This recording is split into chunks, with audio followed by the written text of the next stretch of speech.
Option রেখেছি question answer session, but আশা করি লাগবে না কোশ্চিন অ্যান্সার, তবু আপনারা লিখে রাখবেন, আপনাদের কোনো কোশ্চিন থাকলে লিখে রাখবেন। আমরা ফাইনালি আপনাদের সাথে যখন আলোচনা করবো একদম শেষে যে আপনাদের সব কোশ্চিনগুলো নিব, আশা করি ওইখানে সলভ হবে আপনাদের। আজকে আমরা দুইটো চ্যাপ্টার পড়ার চেষ্টা করবো। একটা হচ্ছে বিজনেস প্ল্যানের ইনিশিয়াল স্টেজ। প্রথমে আমরা যখন একটা ব্যবসা শুরু করতে যাব সেক্ষেত্রে বিজনেস প্ল্যানটা আমরা কিভাবে করব, এবং ওইটারই এক্সটেন্ডেড ভার্সন 5.01 যেটা বিনিয়োগ প্ল্যানের ডিটেইলে আমরা যাব। সো দ্যাট প্রথম যেটা আমরা পড়তে যাব সেটা হচ্ছে বিনিয়োগ পরিকল্পনাটা কি সেটা বুঝবো, এবং সেই অনুযায়ী কনসার্ন কিছু জিনিস আমরা দেখার চেষ্টা করব। আজকে আমরা যে বিষয়গুলো আলোচনা করবো সেটা হচ্ছে বিনিয়োগের পরিকল্পনা কি জিনিস, অর্থাৎ বিনিয়োগ করার আগে অবশ্যই প্ল্যানিং ইজ ভেরি ইম্পর্টেন্ট, এবং তার আগে বলে রাখছি যে চারটা মোস্ট ইম্পর্টেন্ট থিং হচ্ছে প্ল্যানিং, অর্গানাইজিং, ডিরেক্টিং, কন্ট্রোলিং।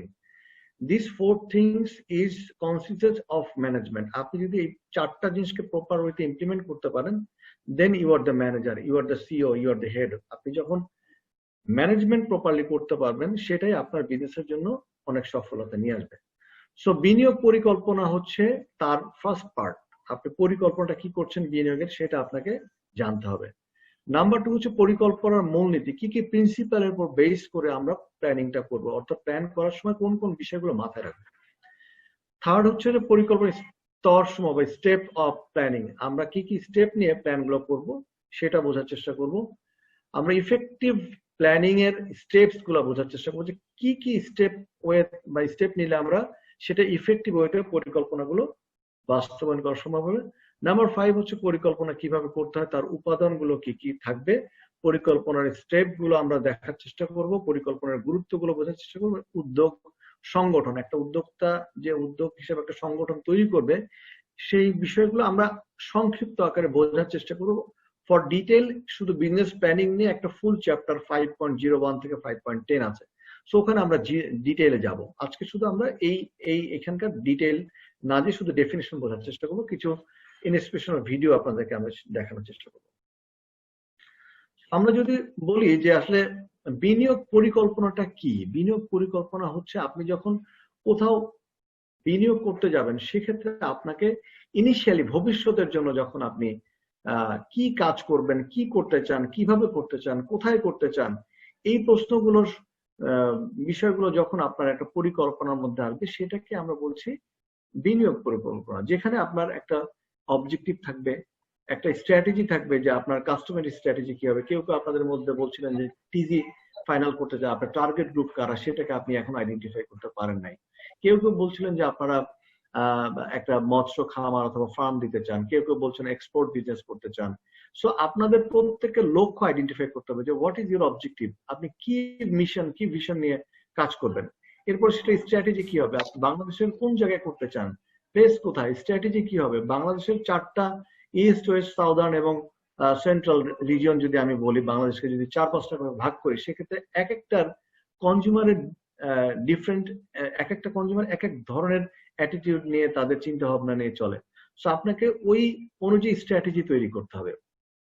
এরপর আমরা বলবো যে ওখানে আপনি কি পরিমাণ ক্যাপিটাল ইনভেস্ট করবেন, সেখানে প্রোডাকশন করবেন নাকি ট্রেড বিজনেস করবেন, আপনি কি কিনে নিয়ে এসে বিক্রি করবেন, আপনি কি ইম্পোর্ট করবেন নাকি আপনি প্রোডাকশন করবেন, আপনি বাজারজাতকরণের ক্ষেত্রে কি কি কৌশল অবলম্বন করবেন। এই সমস্ত বিষয়গুলো আসলে বিনিয়োগ পরিকল্পনার অন্তর্ভুক্ত।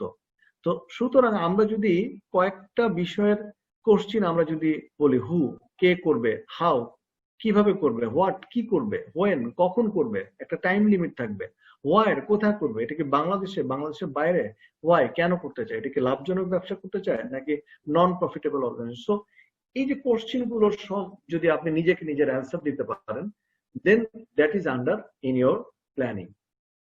আসলে আমরা বিনিয়োগ পরিকল্পনার একটা ছোট্ট ভিডিও দেখার চেষ্টা করব, সেখানে আমরা বোঝার চেষ্টা করব, এবং আমরা যেভাবে পড়বো সেটা হচ্ছে যে আমরা এটা ইন্টারেক্টিভ সেশন করব। আমি আপনাদেরকে যখনই কোনো জিনিস বলবো পড়াবো সেটা আমরা নিজেরা বোঝার চেষ্টা করবো, বিকজ ইটস ইউর টিম। আপনারা যে 20 জন 25 জন যারা এখানে ক্লাস করছেন, আপনারা ওয়ান টিম এবং ওয়ান ড্রিম। আপনারা একটা টিম একটা স্বপ্ন নিয়ে আগাচ্ছেন, যেখানে আপনারা একটা উদ্যোক্তা হবেন। তো সেক্ষেত্রে আমরা আপনাদের সাথে এক হয়ে আমরা মাঝে মাঝেই বোঝার চেষ্টা করবো যে আপনি কি বুঝছেন অথবা আপনি আমাকে কতটুকু আমার কথা বুঝতে পারলেন, সেটাও জরুরি। কারণ আমি বলে গেলাম আপনি বুঝলেন না, কোনো লাভ নাই। সো সেই জন্য আমি মাঝে মাঝে কিন্তু আপনাদেরকে কিছু কিছু জিনিস জিজ্ঞাসা করব আপনাদের কাছ থেকে শোনার জন্য, আপনারা কি চিন্তা করছেন। সো আসেন আমরা একটা ভিডিও দেখি, বোঝার চেষ্টা করি।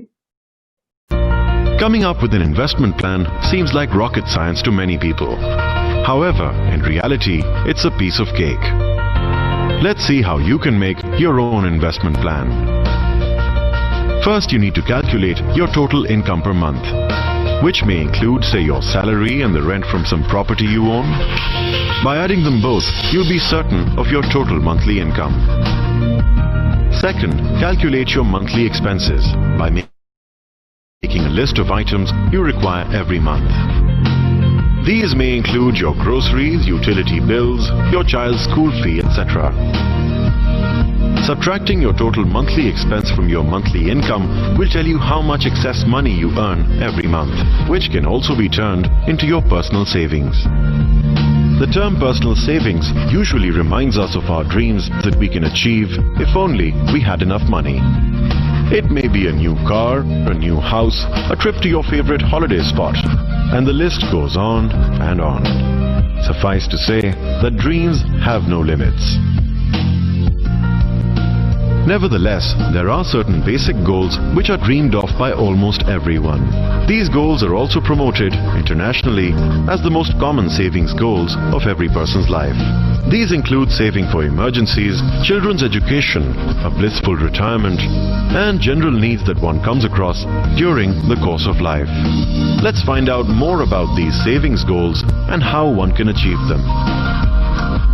It is said that life's what happens to us when we're busy planning for something else. We can come across emergencies at any point in our lives. Therefore, it's important that we save some amount of money for them. The basic rules of emergency savings are: these savings should be equivalent to 3 months of your total income. Savings should be kept in a current account and an investment scheme separately. 70% of your savings should be invested in a money market fund and 30% in your current account. This distribution of your emergency savings is to ensure that most of this money earns you a healthy profit through the investment scheme until you feel the need to use it. And some of it also remains readily accessible with the help of a current account. Parenting is one of the toughest jobs in the world, and it keeps us so busy that we often wake up to our kids all grown up and ready for college. It's only wise to start saving money for them while they're still in their cradle. Investing this monthly saving in a children's saving plan helps exponentially in the long run. For example, if you invest 3,500 rupees on a monthly basis during the initial 18 years of your child's life, and assuming the scheme provides a consistent return of 12% during this period, then you'd have more than 2.4 million rupees to put your kid through a respectable college by the time he's ready. Life seems like a happy trip, as long as we're earning money and bearing all expenses with ease. But what will happen once we retire? The more we save today while we're earning money, the less troubles we'd face when we aren't. Investing always proves to be magical, especially when it's given a large amount of time to grow. Consider investing 4,000 rupees every month in a retirement savings fund, which gives a consistent return of 12% for 25 years during the span of your career. In such a case, you'll have more than 6.7 million rupees by the time you retire to ensure that your life remains carefree and delightful. Being happy often depends on things we achieve during our life's journey. Some of these basic achievements come at certain intervals, as they usually cost a fortune. In order to ensure that you don't have to wait really long to achieve goals like a new car or a new home, categorize these goals as short-term, medium-term and long-term, and invest accordingly. Calculating and working for an investment plan may seem tiring at this moment, but your consistent little efforts can ensure that you steer through life without any hassle.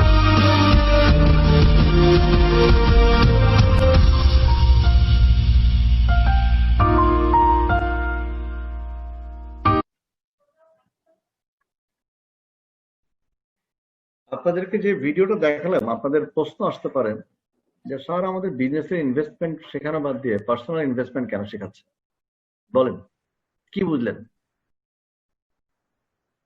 কে কে যে বলতে চান আপনারা বলেন, আমি just কয়েকজনের কথা শুনতে চাই, এরপরে ফাইনালি কনক্লুড করবো আমি, কোনো অসুবিধা নেই, বলেন। স্যার একজন উদ্যোক্তা হওয়ার জন্য স্যার এই এই বিষয়গুলো খুবই ইম্পর্টেন্ট আর কি স্যার। কিভাবে আমি টাকা সেভ করব আমার ইনভেস্টমেন্টের জন্য, আমার মানে এই যে short term goal, mid term goal, long term goal, এই সমস্ত বিষয়গুলো স্যার মানে খুবই কানেক্টেড আর কি।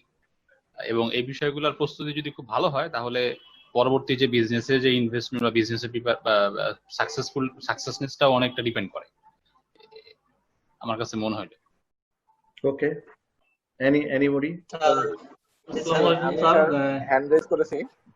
এটা স্যার আমাদের যারা বলতে চাচ্ছি, আমি সবাইকে না, আমি একটা একটা করে বলি। আপনারা হ্যান্ড রেজ করেছেন ইলিয়াস উদ্দিন সোহাগ, যারা বলতে চান একটু হ্যান্ড রেজ করে দিবেন। হ্যাঁ, থ্যাংক ইউ স্যার। এখানে আমরা 4টা গোল খুব ভালোভাবে দেখলাম। তো সবচেয়ে আমার কাছে যেটা মোস্ট ইফেক্টিভ মনে হচ্ছে, ফান্ড ম্যানেজমেন্টে গিয়ে একজন উদ্যোক্তাকে ফান্ড ম্যানেজমেন্টের জন্য যে সিনারিও গুলো মাথায় রাখতে হয় শর্ট টার্ম, মিড টার্ম এবং লং টার্মে, আমরা একেবারে প্র্যাকটিক্যালি এখন যেটা ফেস করতেছি, গত বছরের নভেম্বর ডিসেম্বরে আমরা যারা উদ্যোগ শুরু করেছি, আমি আমার সাথে মিলাই বলছি আর কি, আমি যদি 3 মান্থ ফিক্সড কস্ট সেভিংস না রাখতাম তাহলে এখন টিকে থাকার সম্ভাবনা ছিল না। তাহলে এক্স্যাক্টলি ইফেক্টিভলি আমরা এই প্যান্ডামিক সিচুয়েশন ফেস করব বা যে কোনো ন্যাচারাল ডিজাস্টার থাকতে পারে মাথায় রেখে যদি ফান্ড ম্যানেজমেন্ট করি, এটা হচ্ছে স্ট্র্যাটেজিক প্ল্যানিং এর একদম সেনসিটিভ একটা point. Thank you sir. Very good, very good. এরপর সালাউদ্দিন সুমন, ঢাকা।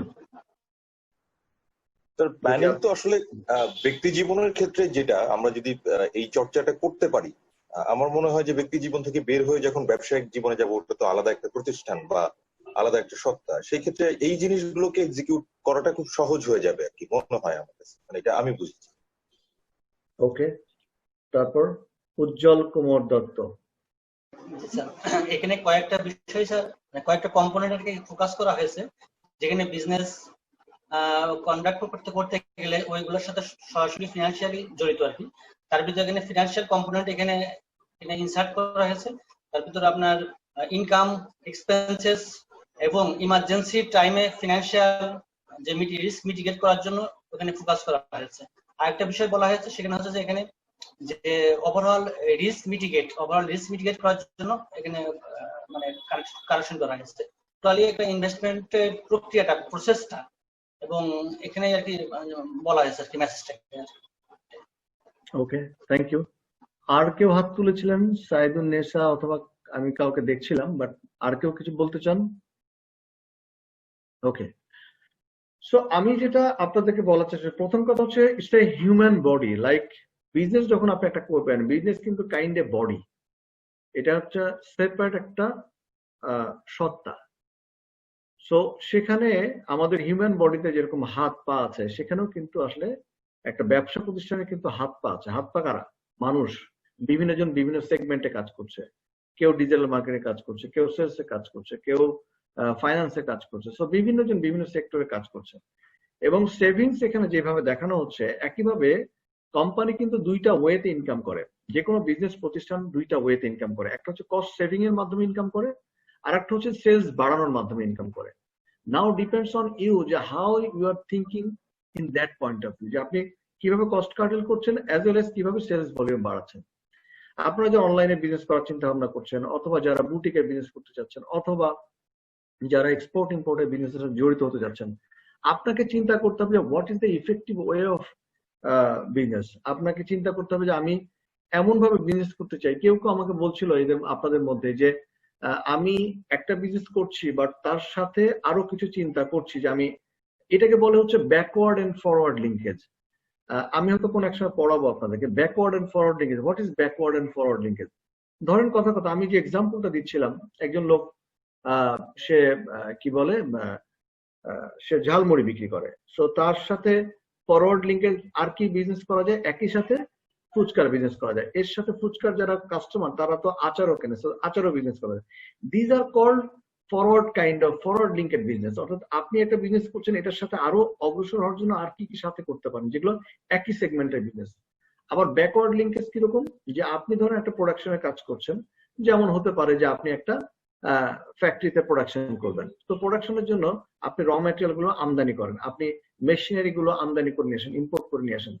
এখন কথা আপনি যদি নিজেই ওই কোম্পানিটার যেগুলো র ম্যাটেরিয়াল লাগে সেটার যদি প্রকিউরমেন্ট আপনিই করেন, তাহলে ওখান থেকে আপনি আপনার নিজের কোম্পানিতেও সাপ্লাই দিতে পারবেন, অ্যাজ ওয়েল অ্যাজ ওইটা আপনি বাইরের মার্কেটেও সেল করতে পারবেন। এভাবে প্রোডাকশনের আগ থেকে শুরু করে যেগুলো ব্যাকওয়ার্ড যে লিঙ্ক গুলো করে আপনার সমমানের বা সমজাতীয় বিজনেস গুলোকে আপনি বাড়াতে পারেন, তখন আপনার বিজনেস অনেক স্ট্রং হয়। সে গ্রুপ অফ কোম্পানি, আপনারা যে দেখেন যে গ্রুপ অফ কোম্পানি গুলো হয় কেন, তার একটা ফ্যাক্টরি আছে, তার সাথে আদার্স আরো লিঙ্কড অনেকগুলো সমজাতীয় বিজনেস আছে, সো ওইখান থেকে সে বিজনেসটাকে ডেভেলপ করে। সো একটা সেগমেন্ট খারাপ করলেও আর একটা সেগমেন্ট অনেক ভালো বিজনেস করলে আপনার জন্য এটা ম্যাটার করে না। তা এখানে আসলে যেটা বেসিক্যালি বলার চেষ্টা করছিলাম এই ভিডিওটাতে অথবা ইনভেস্টমেন্ট প্ল্যানে, সবসময় চিন্তা করবেন আপনার যা ক্যাপিটাল আছে তার 70% আপনি ইউজ করবেন, নট ফুল 100%। অর্থাৎ 30% ক্যাপিটাল আপনি ধরে নেবেন আপনার নাই। যদি আপনি দেখেন যে আপনার 10 লাখ টাকা ইনভেস্ট করতে আপনি চান এই উদ্যোগটা হিসেবে, তাহলে আপনি 7 লাখ টাকা ইউজ করবেন, বাকি 3 লাখ নাই সেটাকে আলাদা একটা জায়গায় ডিপোজিট করেন। আজকে ওই যে ইলিয়াসউদ্দিন সোহাগ একটা কথা বলছিল যে আমি যদি ওই সেভিংসটা না রাখতে পারতাম, তাহলে আজকে এই কোভিড-19 সিচুয়েশনে I will B facing serious problem. কোন কোন কোম্পানি লোকজন ছাঁটাই করেছে, কোন কোন কোম্পানি বিজনেস বন্ধ করে দিয়েছে, কোন কোন কোম্পানি আবার নতুন নতুন বিজনেস শুরু করেছে। Depends on you, how you are thinking the risk factors. So ওগুলো আমরা একটা সময় সোর্ট অ্যানালাইসিসে আসবো একটা সময়। তো যেটা আপনাদেরকে বলার চেষ্টা করছি যে ইনভেস্টমেন্ট প্ল্যানে অবশ্যই আপনাকে চিন্তা করতে হবে যে আপনার যে ক্যাপিটালটা আছে সেটাকে আপনি কিভাবে ইফেক্টিভ ওয়েতে আপনি ইউজ করতে পারেন, ইনভেস্ট করতে পারেন। সেটা শর্ট টার্ম হতে পারে, লং টার্ম হতে পারে, মিড টার্ম হতে পারে, বাট অবশ্যই আপনাকে সেভিংস এর ব্যাপারটা মাথায় রাখতে হবে, নট অনলি ইনভেস্টমেন্ট। কেমন? ওকে, দেন আমরা যাচ্ছি, আবার আমরা স্লাইডে যাচ্ছি।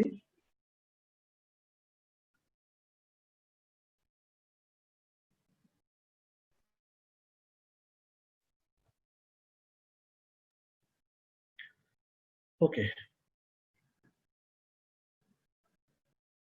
আমরা আসলে পরিকল্পনার মূলনীতিগুলো বোঝার চেষ্টা করি যে আসলে কি কি প্রিন্সিপালের উপরে চিন্তা করে আমি একটা প্ল্যানিং করব। যখনই আমি প্ল্যান করব তখন অবশ্যই সেটাকে প্রথম যেটা বিষয় সেটা হচ্ছে অবশ্যই বাস্তবসম্মত হতে হবে। আমি 10 লাখ টাকা আমার ক্যাপিটাল আছে, আমি প্ল্যান করলাম আমি 1 কোটি টাকা ইনভেস্ট করব। Is it right decision? না, ইটস নট রাইট ডিসিশন। আপনি 10 লাখ টাকা নিজে ইনভেস্ট করবেন আর 90 লাখ টাকা আপনি লোন নেবেন ব্যাংক থেকে। মনে রাখবেন অবশ্যই লোনের ক্ষেত্রে ব্যাংক হচ্ছে সবচেয়ে পরের আপনার কনসিডারেশনের বিষয়।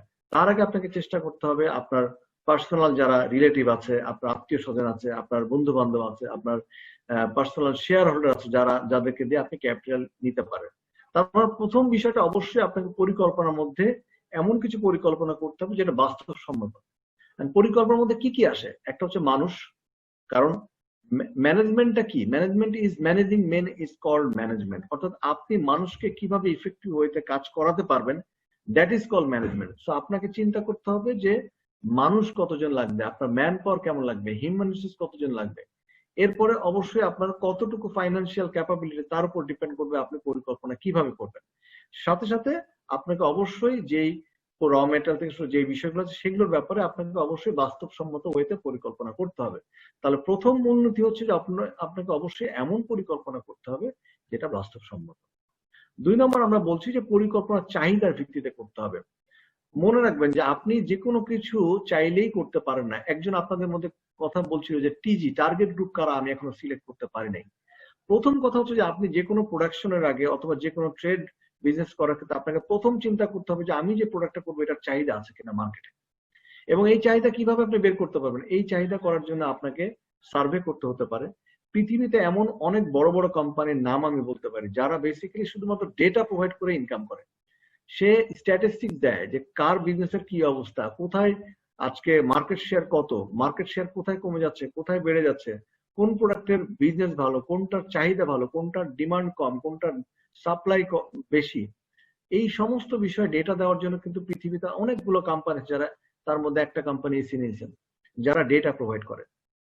সো আপনার যদি বিজনেসটা এমন হয় যে সেটা অত বড় বিজনেস না যেখানে ডেটা কিনতে হবে, সেক্ষেত্রে আপনাকে নিজে উদ্যোক্তা হিসাবে আপনাকে সার্ভে করতে হবে, আপনাকে দেখে আসতে হবে যে এই প্রোডাক্টের মার্কেট কি অবস্থায়, এই প্রোডাক্টটা কি কিনতে চান কিনা।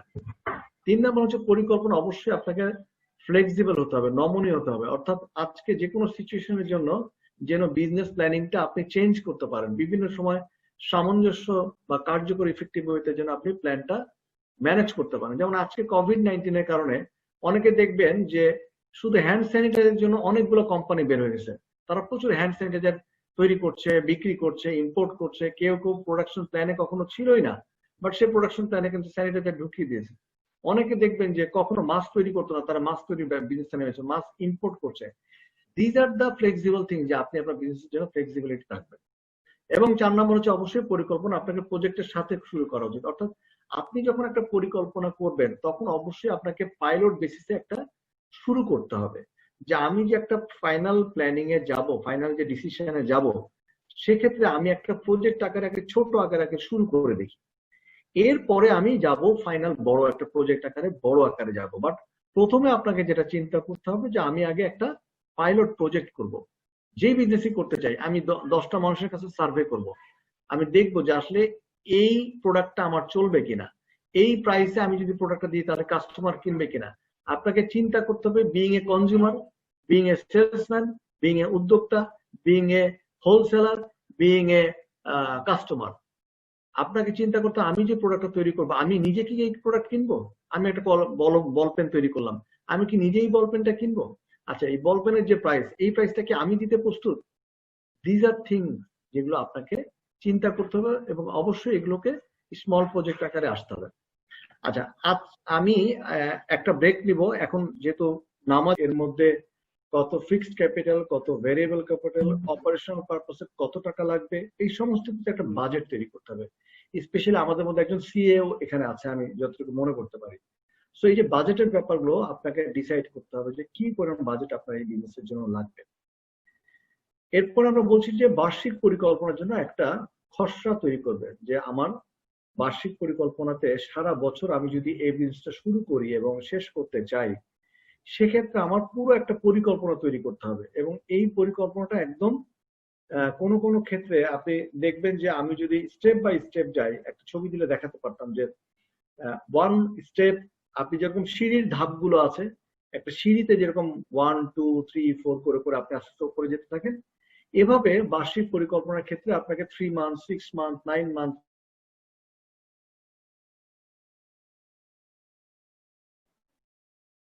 ওয়েট করবো।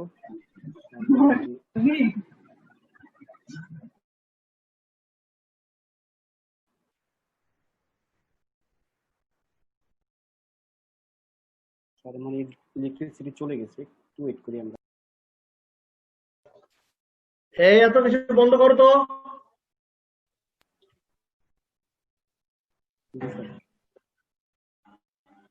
আচ্ছা, আমাকে কি শুনতে পাচ্ছেন আপনারা? Clear sir? জি স্যার, শুনতে পাচ্ছি। ক্লিয়ার স্যার, শুনতে পাচ্ছি স্যার। আমার এখানে লাউড এন্ড ক্লিয়ার চলে যাওয়ায়, হ্যাঁ, ইলেকট্রিসিটি চলে যাওয়ায় ওয়াইফাই চলে গিয়েছিল, যার ফলে শুনতে পাচ্ছিলেন না।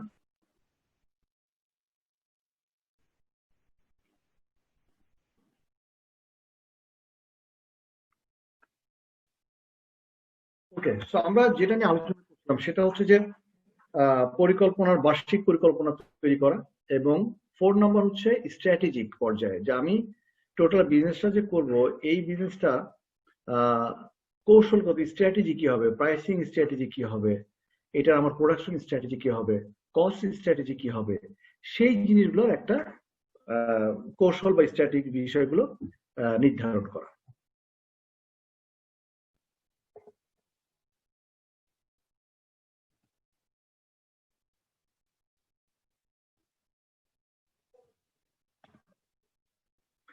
আচ্ছা, এরপর আমরা আসবো হচ্ছে কার্যকর পরিকল্পনার ধাপসমূহ।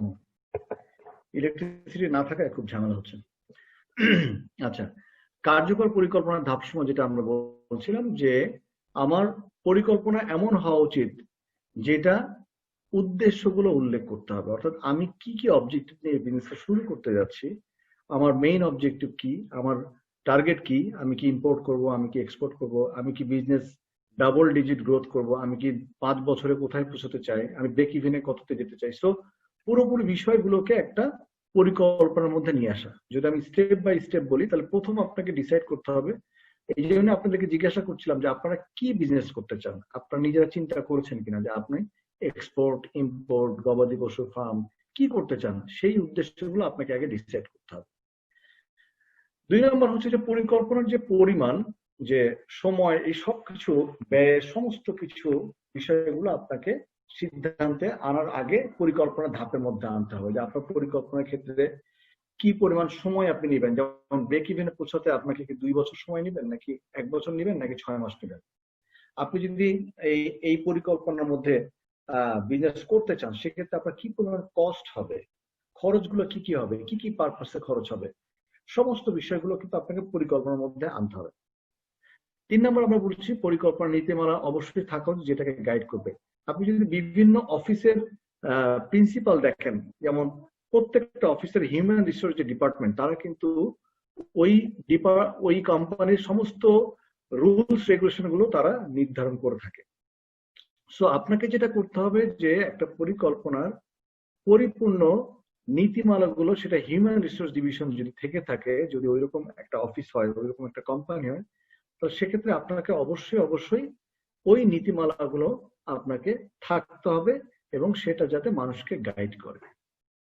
4 নম্বর আমরা বলছি যে পরিকল্পনার জন্য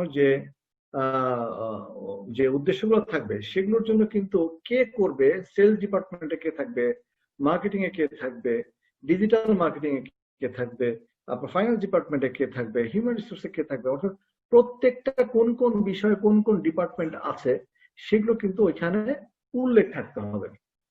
নাম্বার 5 আমরা বলছি যে পরিকল্পনার প্রত্যেকটা কাজের সময় কিন্তু একটা নির্দেশ করে দেওয়া উচিত, আমরা কোন সময় কোনটা। যেমন আপনি দেখবেন যে প্রত্যেকটা অফিসের একটা এন্ট্রান্স টাইম আছে, অর্থাৎ কোন সময় আপনি ঢুকবেন। যদিও অনেকেই বলে এক্সিট টাইম, হ্যাঁ এক্সিট টাইম আছে, বাট আমরা কাজের ক্ষেত্রে অনেক সময় এটা করতে পারি না, ম্যানেজ করতে পারি না। তো সুতরাং কাজের একটা সময় থাকবে, সেটা হতে পারে একটা অফিস টাইম, সেটা হতে পারে আপনি একটা প্রজেক্ট বেসিসের জন্য 3 মাস, 6 মাস, 9 মাস, মানে যেটাই আপনি করেন এখন একটা পরিকল্পনার ক্ষেত্রে অবশ্যই আপনাকে টাইম বাউন্ড থাকতে হবে। দেখবেন যে আমরা যখন একটা পরিকল্পনা করব, আপনাদের নেক্সট স্টেপ আমি দেখাবো যে স্মার্ট কি জিনিস, স্মার্ট বিনিয়োগ। সো আপনাকে অবশ্যই এখানে টাইম বাউন্ডের একটা বিষয় আছে, যেখানে আপনাকে চিন্তা করতে হবে এটা কত টাইম লাগবে। পরিকল্পনার জন্য প্রয়োজনীয় যে খরচ এবং সম্পদ, সেটা আপনাকে নির্দিষ্ট করতে হবে। অর্থাৎ পরিকল্পনার জন্য যে পরিমাণ খরচ আপনার হবে এবং যে পরিমাণ সম্পদ লাগবে, সেটাকে আপনার ডেফিনেটলি আইডেন্টিফাই করতে হবে এবং সেটাও আপনার পরিকল্পনার ধাপের মধ্যে একটা অংশ থাকবে। তারপর আমরা বলছি যে পরিকল্পনা উদ্দেশ্য সাধনের জন্য অবশ্যই কে কোন রেসপন্সিবিলিটি থাকবে, সেটাও আপনাকে নির্ধারণ করে দিতে হবে। অর্থাৎ রেসপন্সিবিলিটি যখন আপনারা সিলেক্ট করবেন, সেক্ষেত্রে অবশ্যই এটাও মাথায় রাখতে হবে যে শুধু রেসপন্সিবিলিটি দিলে হবে না, রাদার তাকে অথরিটি দিতে হবে। কথার কথা আমি একটা এক্সাম্পল দিচ্ছি, যদি কোনো একজনকে আপনি টার্গেট দেন যে সেলসের জন্য আপনাকে 1000 ইউনিট এই মাসে বিক্রি করতে হবে, কিন্তু আপনি তাকে লোকজন দিলেন না, তাকে অথরিটি দিলেন না, তাকে ক্ষমতা দিলেন না যে এই ক্ষেত্রে সে যে কোনো ডিসিশন নিবে, সেই ডিসিশন নেওয়ার তাকে ক্ষমতা দিলেন না, তাহলে কিন্তু রেসপন্সিবিলিটি ফুললি কাজ করবে না। তো সুতরাং আপনাকে পরিকল্পনার সময় ওই ব্যাপারগুলো মাথায় রাখতে হবে যে আমার রেসপন্সিবল পার্সনকে, এবং তাকে শুধুমাত্র রেসপন্সিবিলিটি দিলে হবে না, তাকে অথরিটি দিতে হবে। সো পরিকল্পনার ধাপগুলোর ক্ষেত্রে এইভাবে আমরা একটার পর একটা যাব। এখন আমরা আসবো যে পরিকল্পনা করতে গেলে আমরা কি কি উপাদানগুলো আমাদের মাথায় রাখতে হবে। এইটা আপনাদেরকে একটু আগে আমি বলছিলাম যে কোনো ক্ষেত্রে আপনাকে সোট অ্যানালাইসিস করতে হবে। সোট জিনিসটা কি? S for strength, W for weakness, O for opportunity এবং T ফর থ্রেট। আপনি যেই বিজনেসই করতে চান না কেন, যেই বিনিয়োগই করতে চান না কেন, আপনাকে অবশ্যই সেই বিনিয়োগের স্ট্রেংথ কি আপনাকে দেখতে হবে। অর্থাৎ আপনি যে বিজনেস করতে চাচ্ছেন তার আপনার কি কি স্ট্রেংথ আছে। যেমন আপনি হতে পারেন আপনি কমার্স ব্যাকগ্রাউন্ডের, সো এটা কিন্তু আপনার জন্য স্ট্রেংথ যে আপনি বিজনেস ব্যাকগ্রাউন্ডের। আপনার স্ট্রেংথ হইতে পারে ক্যাপিটাল, অর্থাৎ আপনার যে পরিমাণ ক্যাপিটাল আছে তাতে যে কোনো সময় আপনি সমস্যার সম্মুখীন হলে আপনি অবশ্যই ক্যাপিটালটাকে ইউজ করতে পারবেন। দিস আর আপনার স্ট্রেংথ। উইকনেস কোনটা হইতে পারে? যেমন উইকনেস কিন্তু আপনার এমন একটা বিষয় যে আপনাকে যদি আপনি আগে আইডেন্টিফাই না করেন, যেমন স্ট্রেংথ আপনাকে যেরকম বললাম ক্যাপিটাল, একইভাবে আপনার উইকনেসও কিন্তু ক্যাপিটাল হতে পারে। আপনার উইকনেস কিন্তু লোক বল হতে পারে, যেমন আপনার ট্রেড মার্কেটিং ডিপার্টমেন্ট হয়তো বা খুব স্ট্রং, বাট সেলস ডিপার্টমেন্ট হয়তো স্ট্রং না। আপনার কম্পিটিটর হয়তো আপনার চেয়ে স্ট্রং, বাট আপনি ওর চেয়ে কিছু কিছু বিষয়ে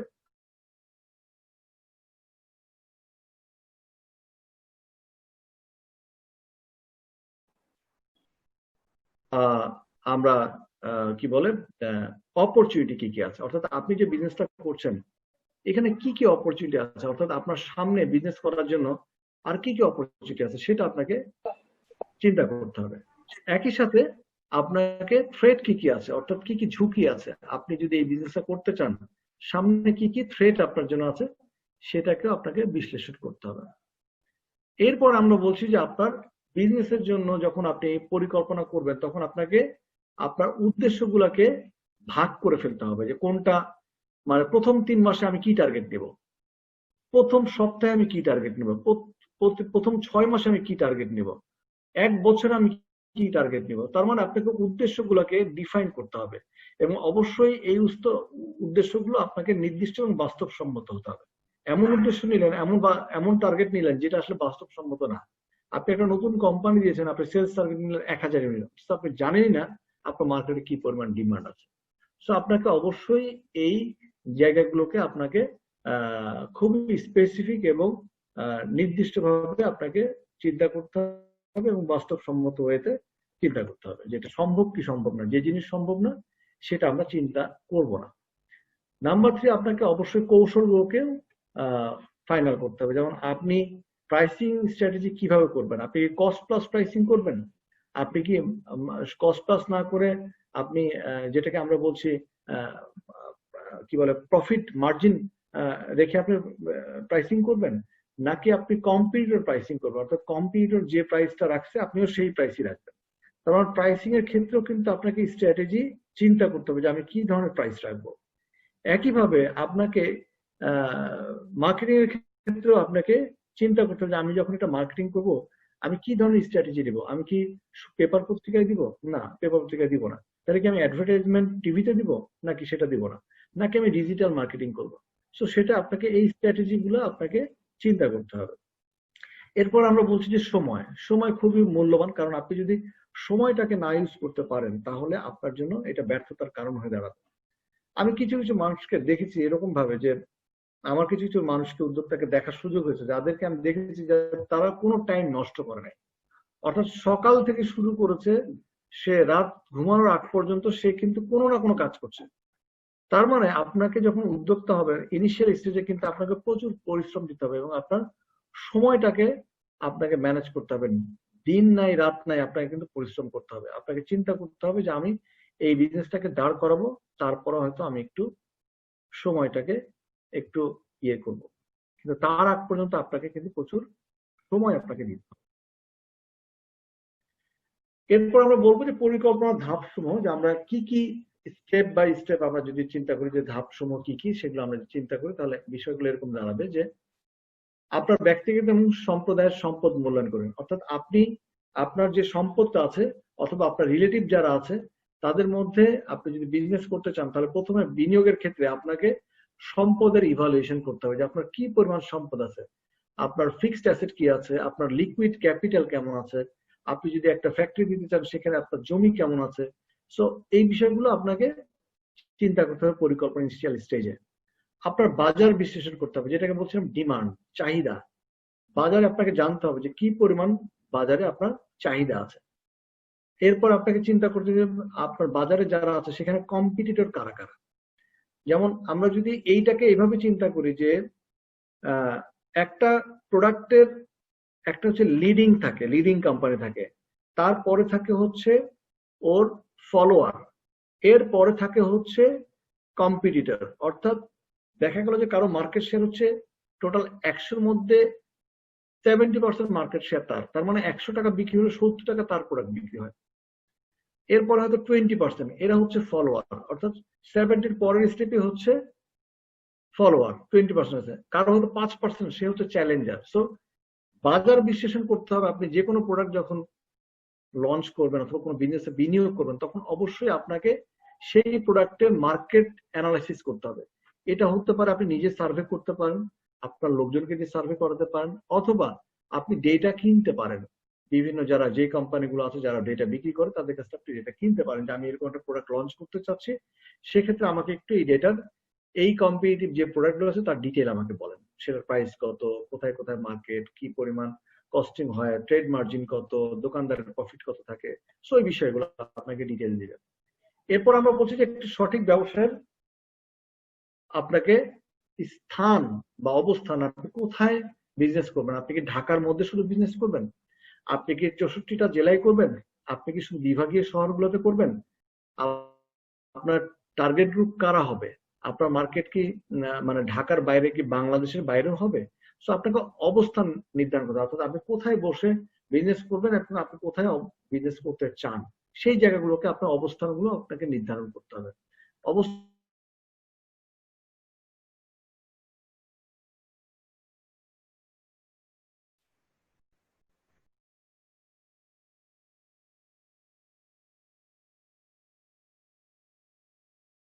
আমাকে শুনতে পাচ্ছেন আপনারা?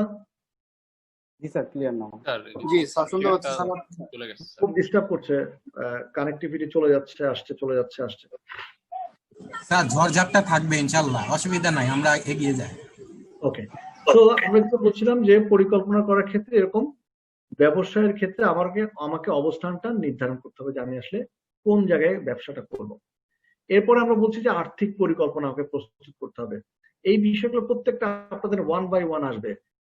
Financial planning, production planning, organisational planning, হ্যাঁ, এই বিষয়গুলো আপনাদের 1 by 1 আসবে। শুধু আমি ইনিশিয়াল স্টেজগুলো বলছি যে আর্থিক পরিকল্পনা তৈরি করতে হবে, উৎপাদন পরিকল্পনা, প্রোডাকশন কি পরিমাণ ইউনিট হবে, ওই প্রোডাকশন কস্ট কত হবে, কতজন লোক প্রোডাকশনে কাজ করবে, সেই অনুযায়ী লেবার কস্ট কত, এই বিষয়গুলো সব আপনাদেরকে আইডেন্টিফাই করতে হবে। এরপরে সংগঠনের পরিকল্পনা করতে হবে, অর্থাৎ সংগঠনে হিউম্যান রিসোর্সে কয়জন লোক থাকবে, সেলসে কয়জন লোক থাকবে, সংগঠনের অর্গানোগ্রামটা কেমন হবে, এটা কি হরিজন্টাল অর্গানাইজেশন হবে নাকি এটা ম্যাট্রিক্স অর্গানাইজেশন হবে, সো ওই বিষয়গুলো ডিটেল আমরা আসবো। এবং একটি পরিচালনা পরিকল্পনা প্রস্তুত করেন, এবং এই সমস্ত কিছু যখন হবে তখন আপনাকে একটা পরিচালনা পর্ষদ তৈরি করতে হবে, কারা কারা এই পরিচালনার দায়িত্বে কারা কারা থাকবে সেটার পরিকল্পনাও আপনাকে করতে হবে।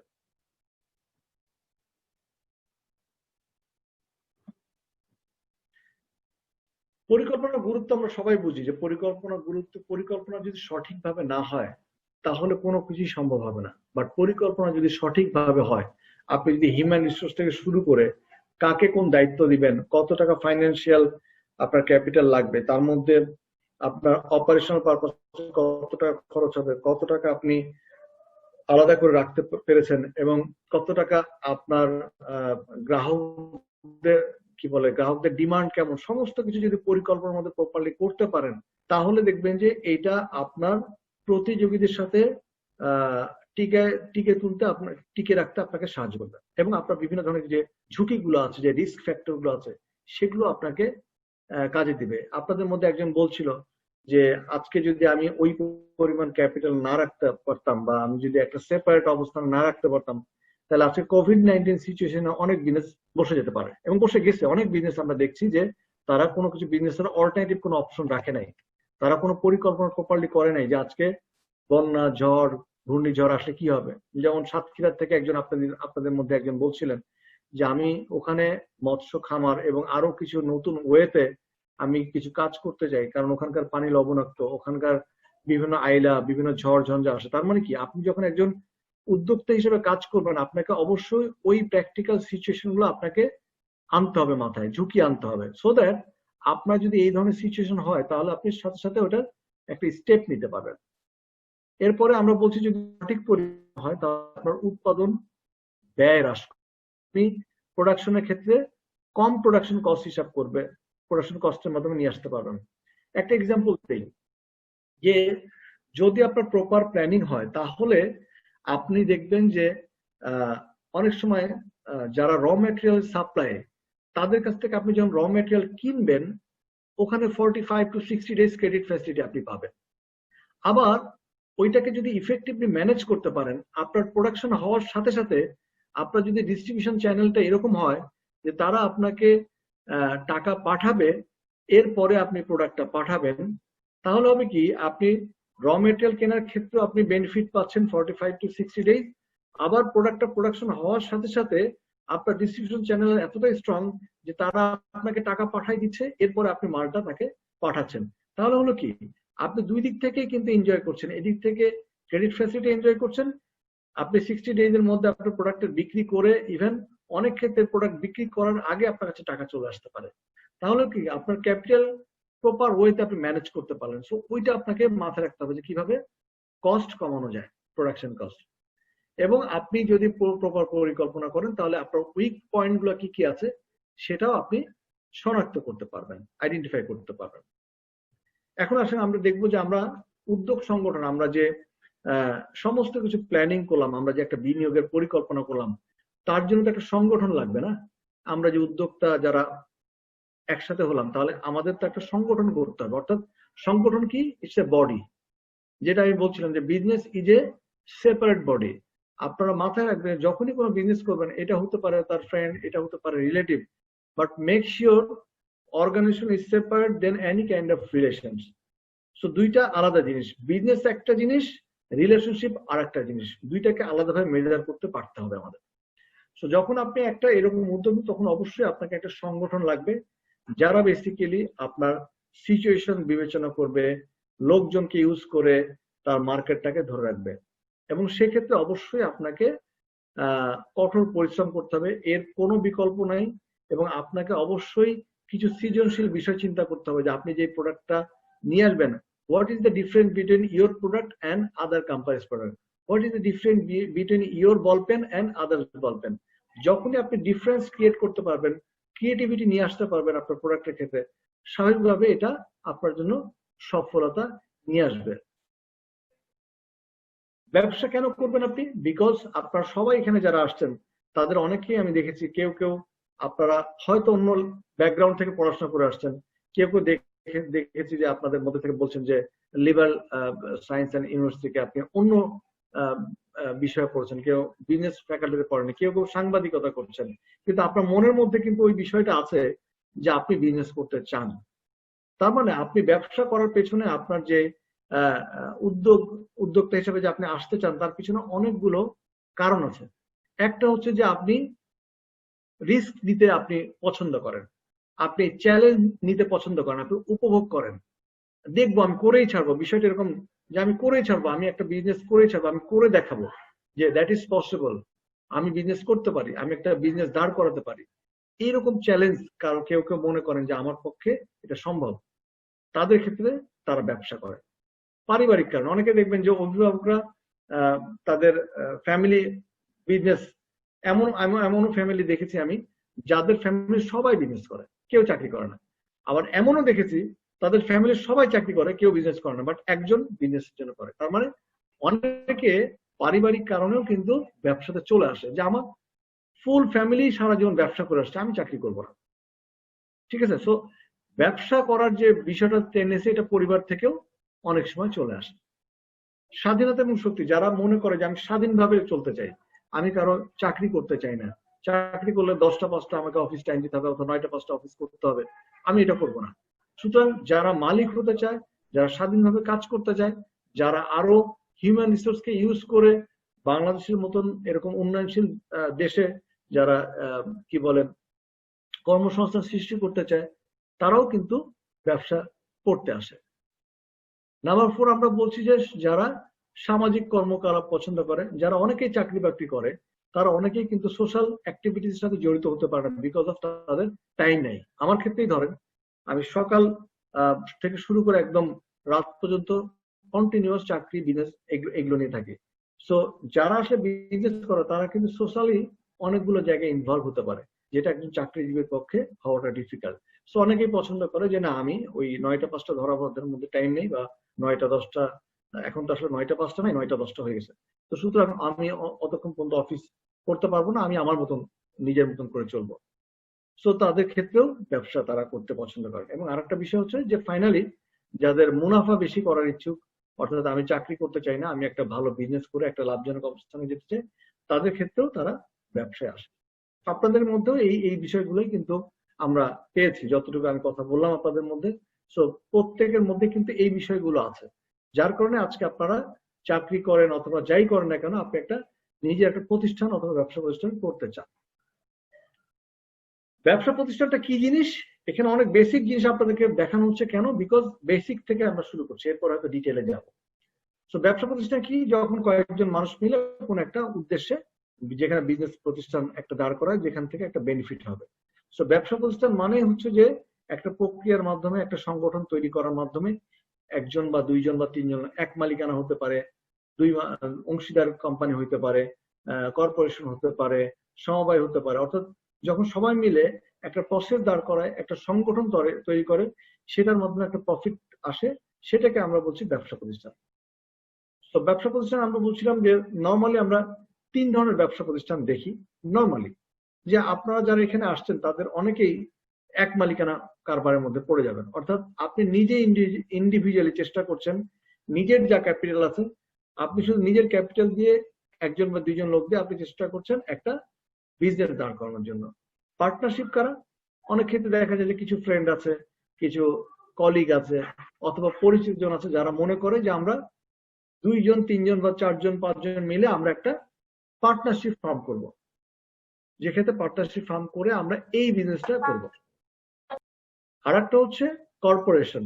যে কর্পোরেশন হচ্ছে কি, এটা হচ্ছে কর্পোরেশন গুলো হয় কি, যে একটা কৃত্রিম বডি তৈরি করা হয়। অর্থাৎ আপনারা দেখবেন যে বিভিন্ন সিটি কর্পোরেশন, এখানে একটা গভর্নমেন্ট বডি থাকে, যেখানে একটা আইন দ্বারা একটা অস্তিত্ব তৈরি করা হয়, যেখানে একটা ল, স্পেসিফিক রুলস রেগুলেশন আছে বাংলাদেশ সরকারের নিয়ম অনুযায়ী।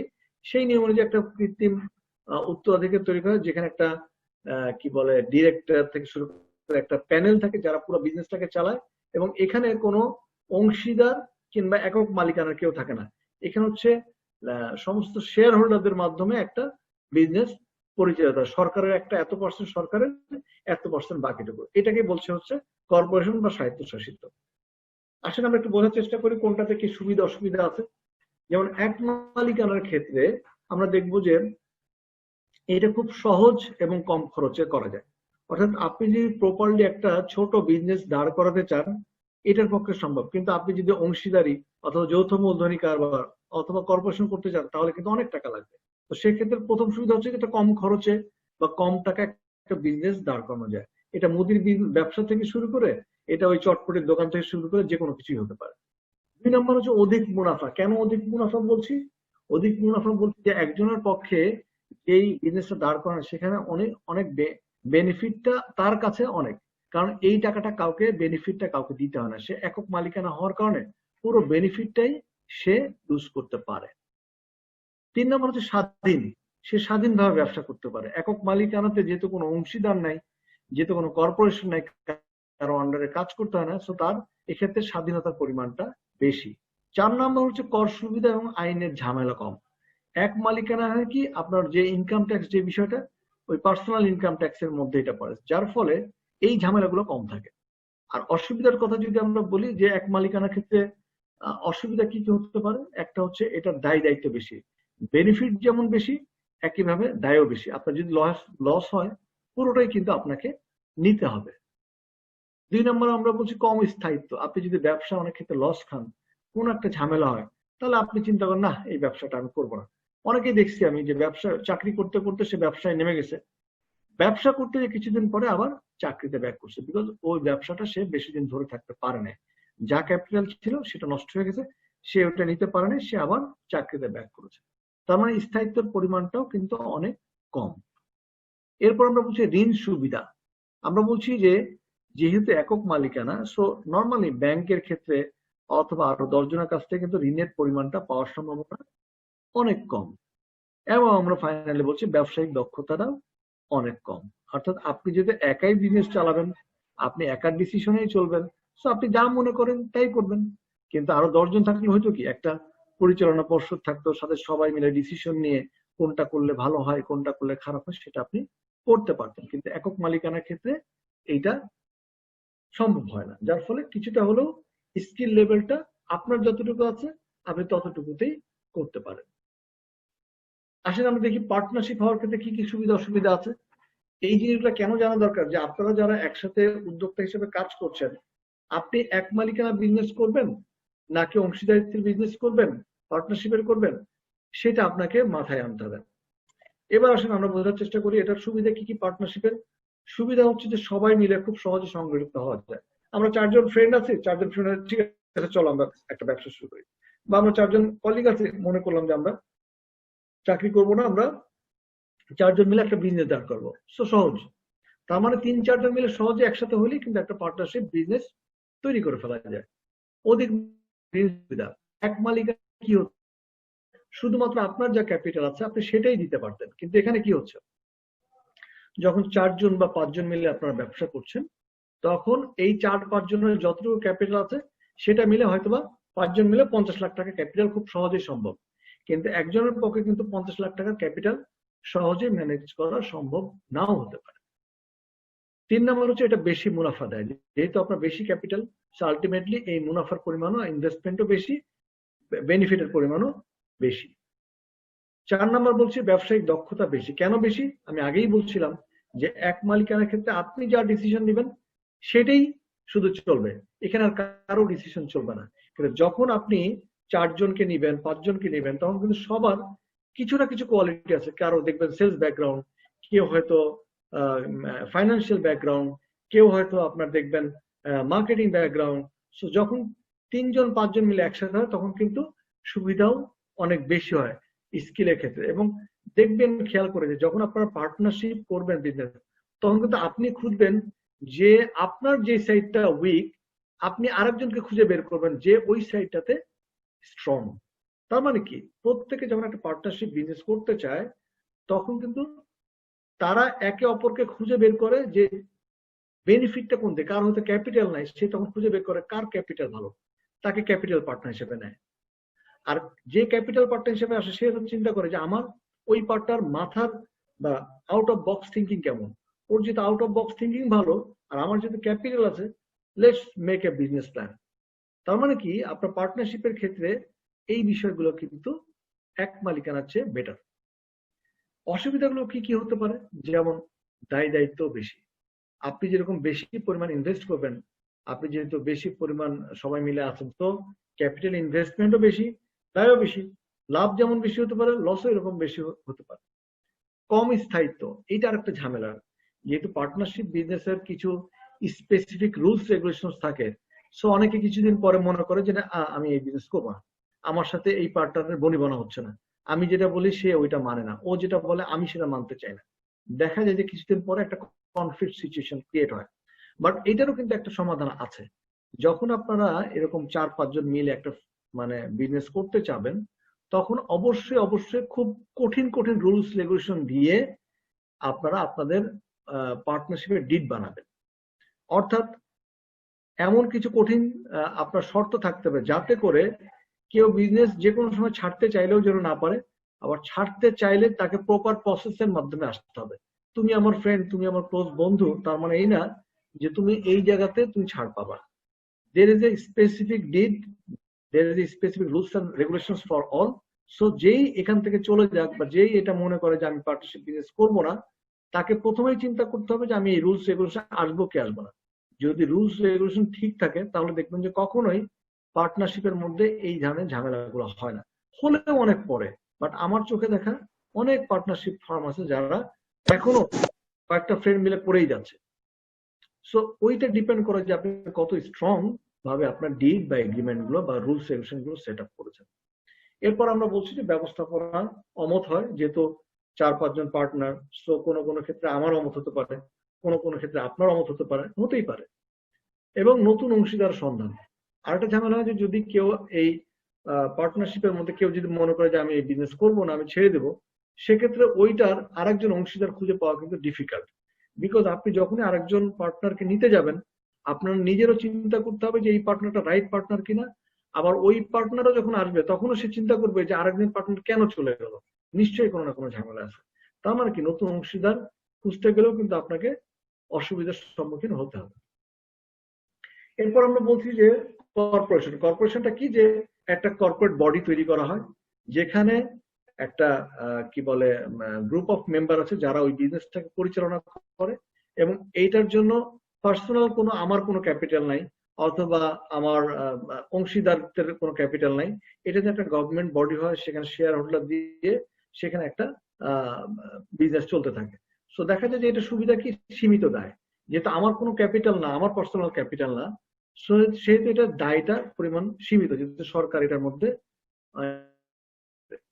অধিক মূলধন পাওয়া সহজে, যেহেতু এটা একটা গভর্নমেন্ট বডি, কি বলে একটা একটা পুরো স্বায়ত্তশাসিত একটা বডি। তো সেক্ষেত্রে এখানে কিন্তু সহজেই ঋণগুলো পাওয়া যায়। আর 3 নম্বর হচ্ছে লাভ ও ক্ষতি কর্পোরেশনের মধ্যে অন্তর্ভুক্ত, অর্থাৎ কোনো একটা লাভ বা ক্ষতি হলে এটা কিন্তু ডিরেক্ট আমার উপরে আসবে না, রেদার এটা কর্পোরেশনের একটা প্রফিট অ্যান্ড লস অ্যাকাউন্ট থেকে এটা হিসাব নিকাশ অ্যাডজাস্ট হবে। অসুবিধা কি, এ ধরনের ক্ষেত্রে কর্পোরেশন একটা তৈরি করাই খুব কঠিন, কারণ এখানকার যে নিবন্ধনের যে আইন কানুন এবং এখানকার যে রুলস রেগুলেশন এবং সবাইকে একত্রিত হওয়ার জন্য যে সংবিধিবদ্ধ যে নিয়ম কানুনগুলো, ওগুলো বেশ কঠিন, যার ফলে যে কেউ কর্পোরেশন এত সহজে করতে চায় না নিয়ম কানুনের এত ঝামেলা থাকার কারণে। এবং এখানে একটা মালিক এবং শ্রমিকের মধ্যে এরকম সম্পর্ক থাকে না, যেহেতু বললাম যেখানে একটা গ্রুপ অফ পিপল থাকে যারা বেসিক্যালি বিজনেসটাকে পরিচালনা করে। সো আসলে এর মধ্যে একটা ভালো একটা সম্পর্ক ক্রিয়েট হয়। যেমন আপনি যদি এক মালিকানা হন, তাহলে আপনার সাথে যে 5 জন বা 4 জন কাজ করছে বা 10 জন কাজ করছে, তার সাথে কিন্তু একটা ভালো সম্পর্ক তৈরি হয় মালিক এবং তার কর্মচারীদের মধ্যে। পার্টনারশিপে একইভাবে এটা হয়, কিন্তু কর্পোরেশনের ক্ষেত্রে যেহেতু এই জিনিসটা নাই, একটা বডি সেপারেট বডি থাকে যারা এই পরিচালনার জন্য, সুতরাং ওইটার সাথে মালিক শ্রমিকের সম্পর্কটা অত গভীর হয় না। এরপর আমরা আরেকটা বিষয় নিয়ে একটু জেনে নেব, সেটা হচ্ছে সমবায়। কারণ এটাও আমাদের বাংলাদেশের প্রেক্ষিতে আপনি দেখবেন যে অনেক বিভিন্ন মার্কেটগুলোতে মার্কেট সমবায় সমিতি, এইটা সেইটা অনেক ধরনের সমবায় সমিতি কিন্তু আছে। এটা কি হয় যে সমমানের কিছু লোকজন এসে তারা যেটা করে যে একটা রেজিস্ট্রেশনের মাধ্যমে সমঝোতার মাধ্যমে আমরা একটা মার্কেটে আছি অথবা একটা এলাকায় আছি, আমরা একটা সমিতি করব, যেই সমিতিতে আমরা একটা নির্দিষ্ট পরিমাণ টাকা ডিপোজিট করব, টাকা ডিপোজিট করে একটা ক্যাপিটাল ক্রিয়েট হবে, ওই ক্যাপিটাল দিয়ে আমরা একটা বিজনেস করব। তো সেক্ষেত্রে হয় কি যে এটা অবশ্যই একটা রেজিস্টার্ড অর্গানাইজেশন, এটা ঠিক আছে, বাট এইটার পরিমাণটা খুব স্পেসিফিক কয়েকটা স্কেলে কাজ করে, এটা কিন্তু ব্যবসার জন্য ওইরকম খুব ভালো কোনো ইয়ে না। কিন্তু এটার মধ্যেও কিছু বিষয় আপনাদেরকে একটু বোঝানোর চেষ্টা করি, সেটা হচ্ছে কয়েক ধরনের সমবায় হয়। যেমন হয় কি, প্রথম এক ধরনের হচ্ছে ঋণ দানের জন্য সমবায়। দেখবেন যে কিছু কিছু মার্কেট বা সমিতিতে বা কিছু কিছু এলাকায় আপনার একটা সমিতি হয় শুধুমাত্র কি জন্য, ঋণ দেওয়ার জন্য। প্রতি মাসে একটা টাকা জমা হচ্ছে, সেটা হতে পারে 1000, 5000, 10,000 টাকা জমা হচ্ছে। ওখানে একটা রুলস এর মধ্যে আছে যে কেউ যদি এখান থেকে ঋণ নেয় তাহলে তার জন্য 5% ইন্টারেস্টে ঋণ দেওয়া হবে। তাহলে সে ব্যাংকের কাছ থেকে না, যে ব্যাংকে যেহেতু 10%, 8%, 12% ইন্টারেস্ট, তো সেগুলোকে 5% হারে ইন্টারেস্ট নেওয়ার জন্য কিন্তু করা হলো। তাহলে একটা ঋণের জন্য কিন্তু একটা সমবায় সমিতি তৈরি হয়। এগুলো খুব আপনারা পাবেন হচ্ছে বিভিন্ন মার্কেটে, যত আপনারা শপিং মল পাবেন বিভিন্ন মার্কেটে অথবা লোকাল জায়গাগুলোতে আপনারা এরকম সমবায় সমিতি পাবেন। 2 হচ্ছে ভোক্তাদের সমবায়। আপনি দেখবেন যে আমাদের বাংলাদেশে কিন্তু একটা কনজিউমার আছে, রাইটস এর জন্য একটা সমবায় প্রতিষ্ঠান আছে, তারা কিন্তু কনজিউমার রাইটস নিয়ে কথা বলে।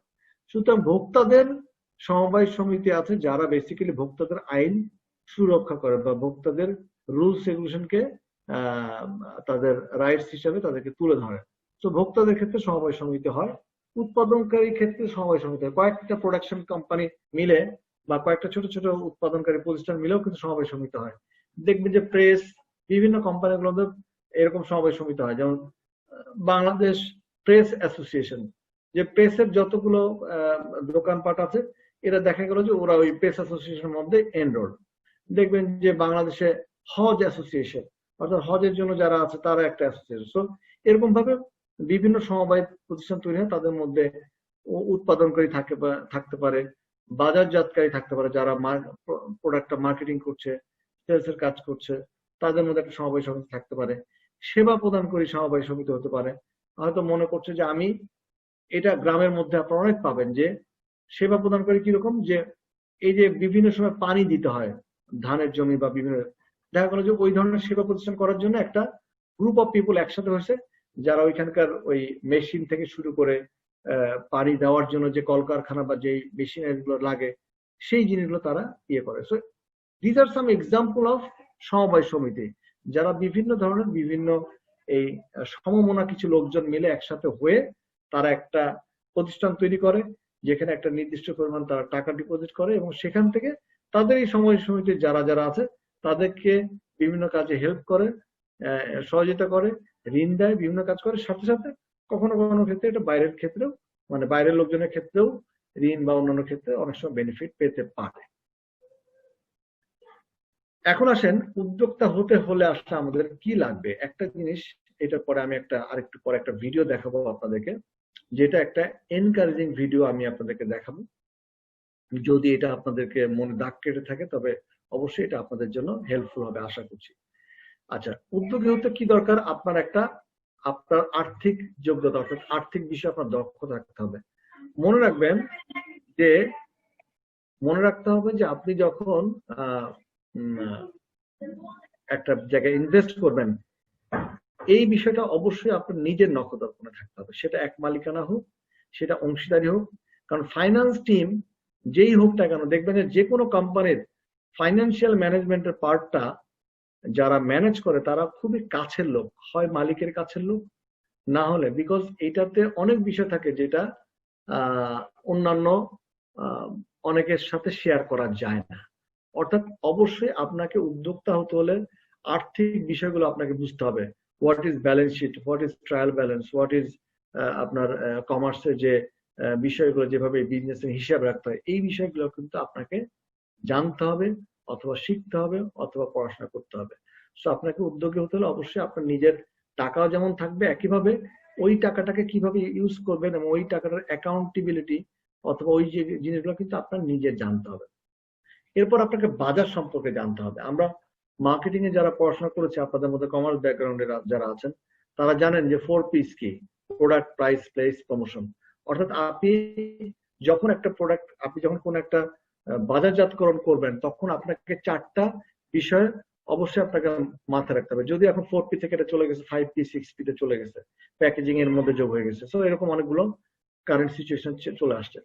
সো আপনাকে অবশ্যই বাজারের 4টা বিষয় আপনাকে মাথায় রাখতে হবে। সেটা হচ্ছে আপনার যে প্রোডাক্টটা, এই প্রোডাক্টের কম্পিটিটর কারা আছে, তাদের প্রাইসিং কি, আপনার প্রাইসিং কি, আপনার কি কস্ট প্লাস প্রাইসিং, আপনার কস্ট কত, আপনার প্রাইসিং, আপনার ট্রেডিং বেনিফিট কত, আপনার কাস্টমার যারা কিনবে অথবা যারা বিক্রি করবে বিক্রেতা কত বেনিফিট পাবে, প্লেস, আপনি কোন প্লেসে ব্যবসা করবেন সেই প্লেসটা আইডেন্টিফাই করতে হবে, কোন প্লেসে আপনি বাজারজাত করবেন সেই প্লেসটা আপনাকে আইডেন্টিফাই করতে হবে, দেশের মধ্যে করবেন না দেশের বাইরে করবেন, এবং প্রমোশন আপনি কিভাবে করবেন, আপনি এই জিনিসটা যে প্রচার করবেন সেটা কিভাবে করবেন, আপনি কি ডিজিটাল মার্কেটিং ইউজ করবেন, আপনি কি ফেসবুক ইউজ করবেন, আপনি কি অনলাইন মার্কেটিং ইউজ করবেন, আপনি কি অ্যাডভার্টাইজমেন্ট দিবেন টিভিতে নাকি পেপারে নাকি পত্রিকায়, কিভাবে।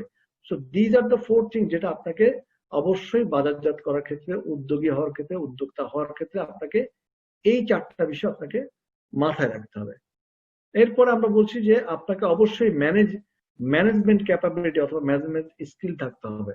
অর্থাৎ ম্যানেজমেন্ট কাকে আমরা বলছিলাম, প্ল্যানিং, অর্গানাইজিং, ডিরেক্টিং, কন্ট্রোলিং। অর্থাৎ আপনাকে প্ল্যান করার ক্যাপাবিলিটি থাকতে হবে, আপনাকে অর্গানাইজ করার ক্যাপাবিলিটি থাকতে হবে, আপনাকে ডিরেকশন দেওয়ার, লিড দেওয়ার ক্যাপাবিলিটি থাকতে হবে, এবং ফাইনালি এই সমস্ত প্ল্যানিং গুলো করার শেষে কন্ট্রোলিং এর বিষয়টাও আপনাকে থাকতে হবে, যে আপনার যেই যে বিষয়গুলো প্ল্যানিং এর সাথে গ্যাপ হয়ে গেল সেটা আপনাকে আইডেন্টিফাই করা এবং সেই অনুযায়ী স্টেপ নেওয়া।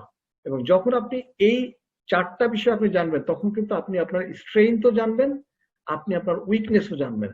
সুতরাং আপনি আপনার উদ্যোক্তা হিসাবে আপনাকে অবশ্যই এমন কিছু দক্ষতা থাকতে হবে যাতে, যেটাকে আমরা বলছি ম্যানেজমেন্ট স্কিল, এবং যাতে করে আপনি আপনার স্ট্রেংথ, উইকনেস, রিস্ক কি কি আছে এগুলো আপনি আইডেন্টিফাই করতে পারেন।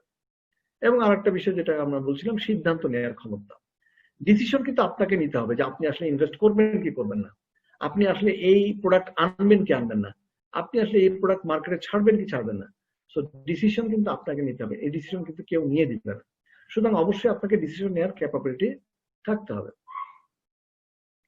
আসলে আমরা নতুন ব্যবসা শুরু করার ক্ষেত্রে এই ডিটেলগুলো আপনারা আবার পাবেন, বাট তবু আমি এখানে দিয়েছি এই কারণে যে আপনার নতুন ব্যবসা শুরু করার ক্ষেত্রে আপনার একটা ব্যবসার পরিকল্পনা করতে হবে, ব্যবসার জন্য যে সংগঠন আপনি রাখছেন, অর্গানাইজেশন যেটা তৈরি করছেন, সেটা কি ধরনের অর্গানাইজেশন হবে, সেটা কি ম্যাট্রিক্স অর্গানাইজেশন হবে কিনা, আপনি ডিসাইড করেন কি ধরনের অর্গানাইজেশন হবে।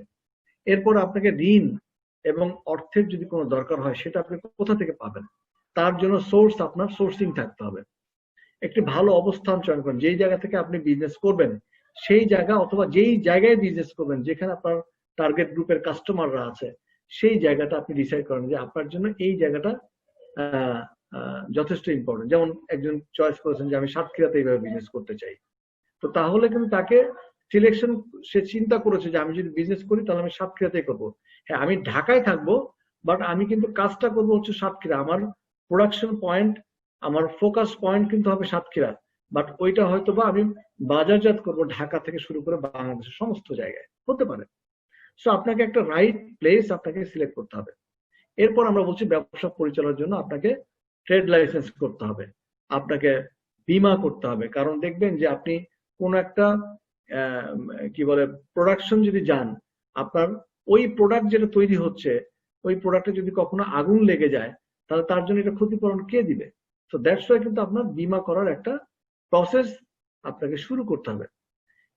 এরপরে ব্যবসার প্রচার করতে হবে। আপনাদেরকে আমি বলছিলাম যে আপনারা যারা 20 জন 25 জন এখানে উদ্যোক্তা হিসেবে আসছেন, তারা কিন্তু একটা গ্রুপ করবেন এবং গ্রুপের মাধ্যমে আপনি কি ব্যবসা করতে যাচ্ছেন সেটা আপনি সবাইকে জানান যে আমি আজকে বুটিকের বিজনেস শুরু করেছি, these are my product, just see it and let me know whether you are interested or not. So আপনি প্রচার করবেন, আপনাকে চিন্তা করতে হবে যে আপনি এই প্রচার কাকে করবেন। আপনাদের মধ্যেই যারা অলরেডি আছেন তারাই কিন্তু অনেক ব্যবসা অলরেডি কেউ শুরু করেছেন অথবা শুরু করার চিন্তা করছেন। এর আগের ব্যাচে আমি দেখছিলাম একজন হচ্ছে আমের সময় আমের বিজনেস করছিল, অর্থাৎ সে সমস্ত কিছু অনলাইনে আমের বিজনেস করছে এবং সে অ্যাড দিচ্ছে বিভিন্ন ফেসবুকের মাধ্যমে, এবং তারপরে সেখান থেকে সে বিভিন্ন জায়গায় আম পাঠাচ্ছে যখনই কেউ তাকে নক করছে। So being a businessman, being a উদ্যোক্তা, আপনাকে চোখ কান খোলা রাখতে হবে। শেষের দিকে আমরা বলছি যে ব্যবসা পরিচালনা করুন, এবং আপনাকে ব্যবসা পরিচালনা করার জন্য কিন্তু মাথায় রাখতে হবে যে আপনি কিভাবে ব্যবসা পরিচালনা করবেন, কারা কারা আসবে, হিউম্যান রিসোর্সে কারা থাকবে, সেলসে কারা থাকবে, এটাতে কারা থাকবে, সবকিছু, এবং আপনি আপনার সামাজিক দায়িত্ব পালন করুন। সো দিজ আর বেসিক্যালি নতুন ব্যবসা শুরু করার ধাপ। আমরা এখন একটা ভিডিও যেটা দেখাবো আপনাদেরকে, সেটা হচ্ছে আপনারা জানেন যে পৃথিবীতে ওয়ান অফ দা বড় একটা এমএফএস বলেন, অনলাইন বেস বিজনেস বলেন, সেটা হচ্ছে আলিবাবা। সো হয়তোবা আপনারা অনেকে দেখে থাকবেন, বাট আমি এই ভিডিওটা অনেকের সাথে শেয়ার করি, ভেরি মাচ এনকারেজিং, এবং এইটা আপনাকে একটা মোটিভেশন দিবে যে উনি কোন জায়গা থেকে কোন জায়গায় আসছেন। উনি ভালো ইনস্টিটিউশনে পড়তে পারে নাই, উনি 30 বার চাকরি করতে যে 30 বারই ফেলিওর, ওনাকে কেউ চাকরিতে যোগদান করতে দেয় নাই, তার চিন্তা ভাবনা গুলোকে অনেকে ওয়াইল্ড আইডিয়া গুলো, সেগুলো কোনো কাজে লাগবে না। সো অনেক ধরনের মানে সম্মুখীন, কিন্তু অনেক ধরনের সমস্যার সম্মুখীন কিন্তু উনি হয়েছেন, বাট উনি কিন্তু কখনো দমে থাকেন নাই। Let's see the video.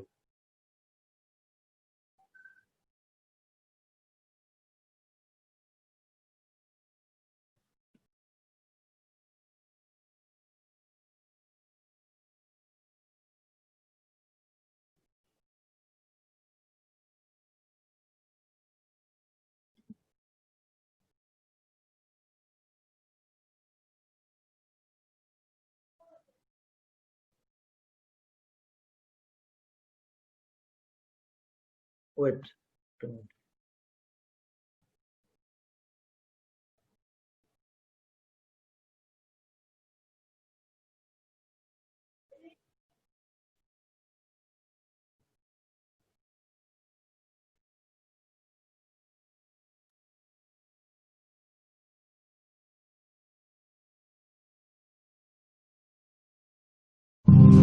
I did not have a rich father. I tried 3 times for university. All failed. I applied for Harvard for 10 times. All failed. They don't even want to see me. For the last time, I went to the teacher's college, which was considered the 3rd or 4th class of my city. So I applied jobs for 30 times, got rejected. It was so difficult at that time. I was so frustrated because I taught in the university. my pay was $10 a month because I could not find a good job. In 1994, discussed that I'm going to do something called internet. And 23 of them against it. They said, this is a stupid idea. We have never heard about internet, and you know nothing about computer. And I never thought I was smart. Nobody believed that I could be successful because everybody said, well, this guy think differently, think crazily. You know, they think about something never work. I tried to borrow $3,000 from the banks. It took me 3 months, but I still cannot get it. We talked to over 30 or 40 venture capitalists. Everybody said, no, forget it. A lot of people said Alibaba is a terrible model. As I said, I believe it. I think this thing could be big if we keep on working. I never thought it would be that big like today.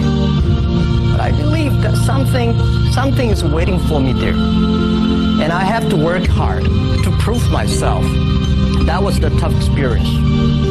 So we gathered $50,000 from 18 founders.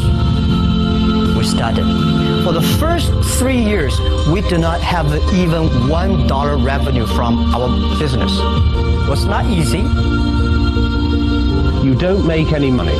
You've got extraordinary claims, and yet you make nothing. That's internet. Yes, but what's the point? Are you a millionaire?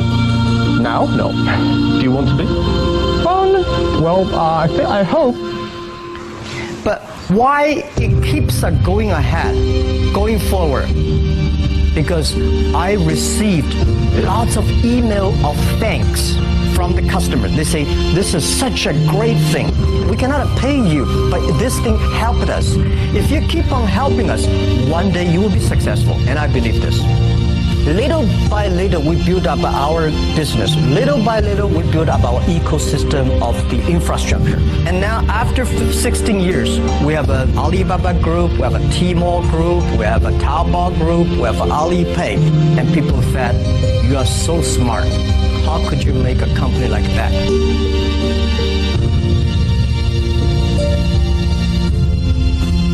Bill Gates, Warren Buffett, Jack Welch, Larry Page, Mark Zuckerberg. The difference between those people and other people, they are always optimistic for the future. They never complain. They always try to solve the problems of the others. When you're optimistic, it's always opportunity. People, same here today. Jack, where's the opportunity? I don't have a job. I don't have this. I don't have that. The best assets you have is that you are young. Don't complain. Let the other people complain. The opportunity always lies where people complain. Think about how you can make things different. And then when you think about this, start to do it. I saw a lot of people, young people, have fantastic ideas every evening. But in the morning, they go to the office same again. If you really want to be entrepreneur, you have to do the things before the other people do. You have to wake up before the other people wake up.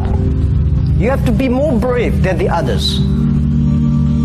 When I was young, I went to Hangzhou West Lake. There's a hotel. Many foreign visitors visit there. And I went there every morning, 5 o'clock, to practice my English. The foreign visitors come, I practice my English. I don't know why at that time. But I found everything the foreign visitors told me are so different from the things my parents told me, my teacher told me, and the newspaper I read. So since then, I think everything use my own brain. Use your own brain to think. To everybody, to any person, tomorrow is new. Make the move. Make the action. Whether investors believe it this or not, whether your friends believe it or not, whether your parents believe it or not, that's not important. You believe it. Your team believe it. And work day and night on this. Make enough mistakes. You fall, you stand up. If you really want to work for yourself, think about the others. Because only when the other people are successful, when the other people are happy, you'll be successful. You will be happy. Don't worry about the money. Money follow the people. People should follow the dreams. If you have a dream, just to go ahead.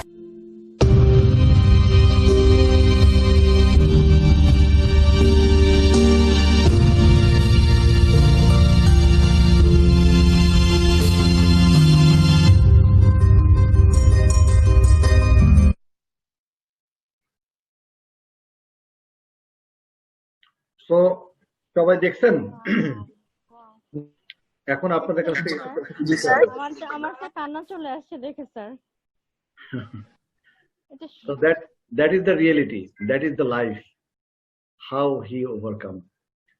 So you see, you believe in yourself, this is nothing is impossible, you can do everything, you have to show your can-do attitude. So সেটা আপনাকে উদ্যোক্তা হতে সাহায্য করবে। So আমাকে কেউ যদি আপনারা বলেন যে আপনারা এই ভিডিও থেকে, এটা ছিল আজকের ফার্স্ট পার্টের শেষ অংশ, আমি আপনাদেরকে চেষ্টা করেছি মোটিভেট করার, কতটুকু পেরেছি জানি না, বাট আমার অলওয়েজ চেষ্টা থাকে আমার বাংলাদেশের যারা ব্রাদার এন্ড সিস্টার আছে তাদেরকে আমি কিভাবে উদ্যোক্তা বানাতে পারি, তাদেরকে আমি কিভাবে একটা বিজনেসম্যানে রূপান্তর করতে পারি। সো আপনারা যদি কেউ বলতে চান যে আপনারা এই ভিডিও থেকে কি শিখলেন অথবা কতটুকু লার্নিং আপনাদের হলো, আপনি please share yourself so that সবাই শিখবে প্লিজ। আমি ফজল আবি আফসার বলছিলাম স্যার। জি, একটা সময় স্যার খুব মোটিভেশনাল ভিডিও দেখতাম যখন স্যার ইউনিভার্সিটির 4th ইয়ারে ছিলাম আর কি। তো এমন একটা অবস্থা হইলো স্যার মোটিভেশনাল ভিডিও আসলে ডিমোটিভেশন করা শুরু করলো। আর আমি যখন রিসার্চ অর্গানাইজেশনে ইনভলভ ছিলাম তখন স্যার এই ইনভলভ আছি এখনো, তখন স্যার একটা রিসার্চ করি sir how motivational video makes us demotivated. তো আমাদের ইয়ুথদের মধ্যে আমাদের একটা কনসেপ্টে গ্যাপ ছিল কি, আমরা সাকসেসটা দ্রুত চাইতাম। জ্যাকমা 1994 সালে শুরু করছে, আমার জন্ম হয়নি, আমার জন্ম 1995 সালে হয়েছে।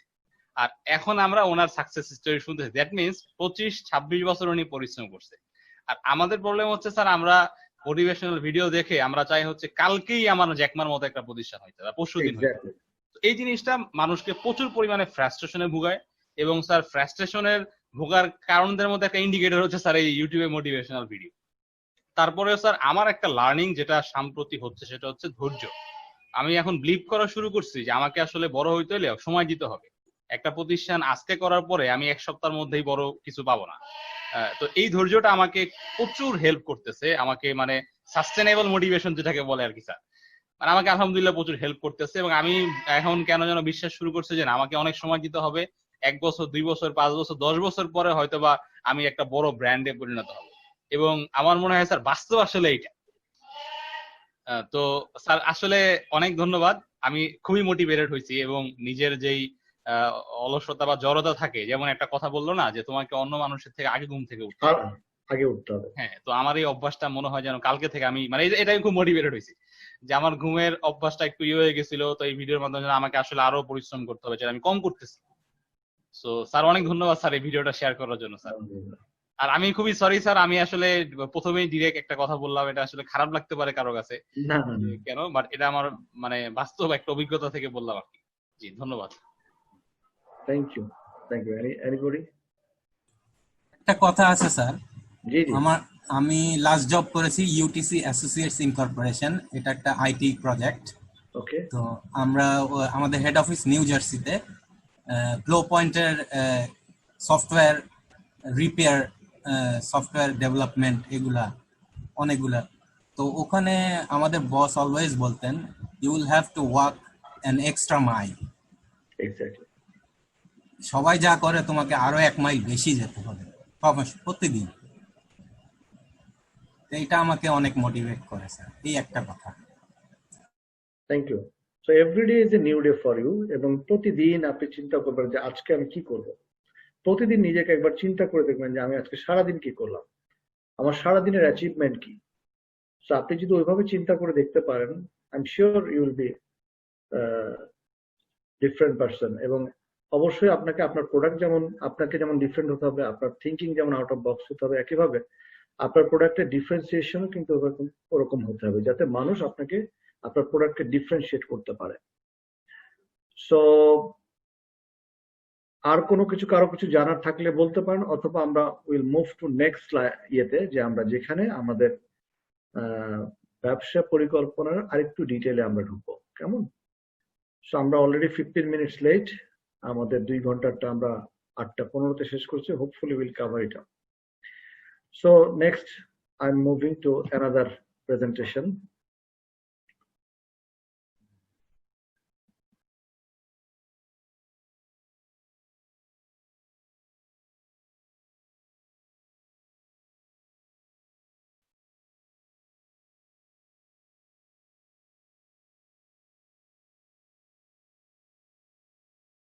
আপনাদের মধ্যে সবাই কিন্তু কথা বলেন না, কথা বলতে হবে। হ্যাঁ, সবাইকে কথা বলতে হবে।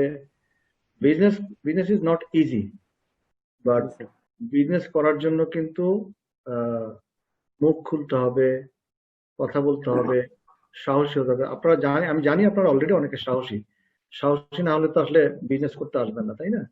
So of course I believe on your self যে আপনারা অনেক ভালো কাজ করবেন, এবং অবশ্যই আপনাদেরকে কিন্তু কথা বলতে হবে। ইটস এ কাইন্ড অফ মানে ট্রেনিং, যেখানে আমি চাই যে সবাই কথা বলবেন, সবাই আলোচনা করবেন, এবং আলোচনার মাধ্যমে আমরা একটা বেটার সলিউশন নিয়ে আসবো। ওকে, সো আসেন আমরা এবার বোঝার চেষ্টা করি আমাদের নেক্সট যে স্লাইড গুলো আছে।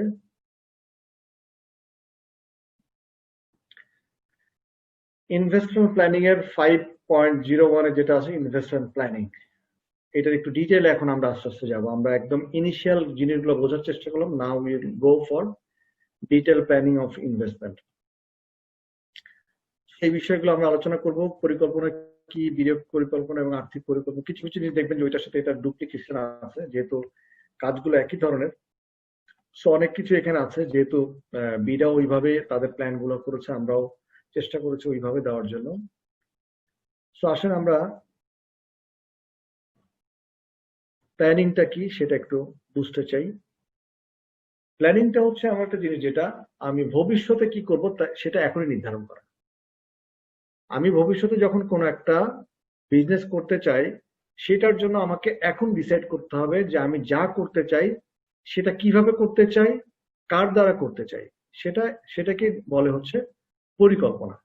এবং যদি আমরা বলি যে স্টেপ বাই স্টেপ আমরা যদি কোনো কাজ শুরু করা থেকে শুরু করে শেষ পর্যন্ত এক্সিকিউশন করাটাকেই বলে হচ্ছে পার্ট অফ প্ল্যানিং। এবং আরেকটা জিনিস আমরা যেটা বলতে চাই সেটা হচ্ছে সরল সঠিক ভাষায় আমরা যদি লক্ষ্য, উদ্দেশ্য, কৌশল, উৎপাদন, বিপণন, খরচ, লাভ, ঝুঁকি, এই সমস্ত বিষয় যদি আপনি আগে থেকে নির্ধারণ করতে পারেন, তাহলে সেটাকেই বলা হবে প্ল্যানিং কিংবা পরিকল্পনা। আমরা ব্যবসা পরিকল্পনার একটা ছোট্ট ভিডিও দেখার চেষ্টা করব, সেখানে একটু বুঝবো যে ব্যবসা পরিকল্পনাটা কি জিনিস।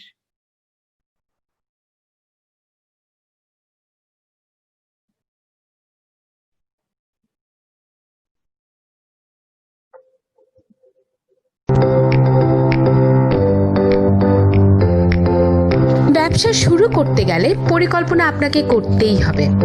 ব্যবসায়িক পরিকল্পনা হলো এমন একটি রোডম্যাপ যা আপনাকে খুব সহজে এবং কম সময়ে আপনার লক্ষ্যে পৌঁছাতে সহায়তা করে। ব্যবসায়িক পরিকল্পনা আপনাকে আপনার সম্ভাব্য ব্যবসার সব দিক সম্পর্কে একটি ধারণা প্রদান করে, যা ব্যবসার ঠিক শুরুর আগে আপনাকে প্রস্তুত হতে সাহায্য করে। একটি পরিপূর্ণ ব্যবসায়িক পরিকল্পনায় যে বিষয়গুলো অন্তর্ভুক্ত থাকে তা হলো ব্যবসা নির্বাচন, ব্যবসার স্থান নির্বাচন, ব্যবসার সম্ভাব্যতা যাচাই, বিপণন পরিকল্পনা ও মূল্য নির্ধারণ, আর্থিক পরিকল্পনা, মূলধনের উৎস ও বিভিন্ন খরচের খাত বিশ্লেষণ, চূড়ান্ত বাজেট তৈরি, আইনি দায়ভার ও বীমা, কর্মী নিয়োগ এবং ঝুঁকি বিশ্লেষণ। এই কয়টি বিষয় অবশ্যই একটি ব্যবসায়িক পরিকল্পনার গুরুত্বপূর্ণ অংশ। আপনি যখন আপনার ব্যবসা শুরু করেন, তখন সময়ের সঙ্গে সঙ্গে আপনার ব্যবসায়িক পরিকল্পনা পরিবর্তিত হতে থাকে। একটি ব্যবসায়িক পরিকল্পনা আপনাকে আপনার লক্ষ্যে স্থির থাকতে সহায়তা করে, যার ফলে আপনি খুব সহজেই বুঝতে পারেন যে এখন আপনি কোথায় আছেন এবং কোথায় থাকার কথা ছিল।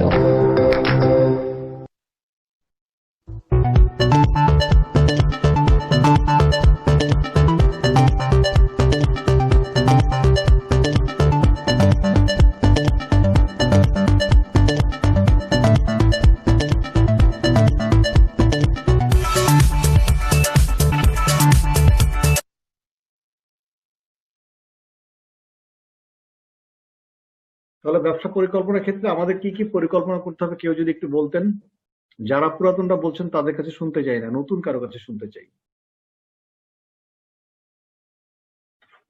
নতুন কারো কাছে শুনতে চাই যে আসলে ব্যবসার পরিকল্পনা আমরা কি কি পরিকল্পনা করব। অলরেডি কিন্তু ভিডিওর মধ্যে একটা ছক আকারে আপনাদেরকে দেখিয়েছে যে আসলে ব্যবসায় পরিকল্পনার মধ্যে কি কি পরিকল্পনা করব, আর্থিক পরিকল্পনা, হিউম্যান রিসোর্স প্ল্যানিং, হ্যাঁ, প্রোডাক্টের প্রাইসিং, স্ট্র্যাটেজি কি হবে, এবং প্ল্যানিং করতে গেলে কখনো উপরেও চলে যেতে পারে, আবার কখনো বিজনেস ডাউনেও চলে যেতে পারে। সেক্ষেত্রে আমরা কি করব, সেই জায়গাগুলোতে আমাদের কি কি স্টেপ নেওয়া উচিত।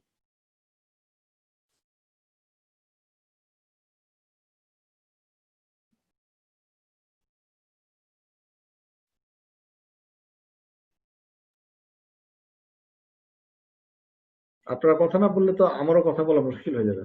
তার মানে আপনারা বুঝতেছেন কিনা আমি এটাও বুঝতেছি না।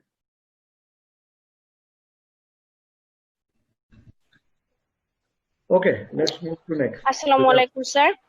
জি, ওয়ালাইকুম আসসালাম, বলেন।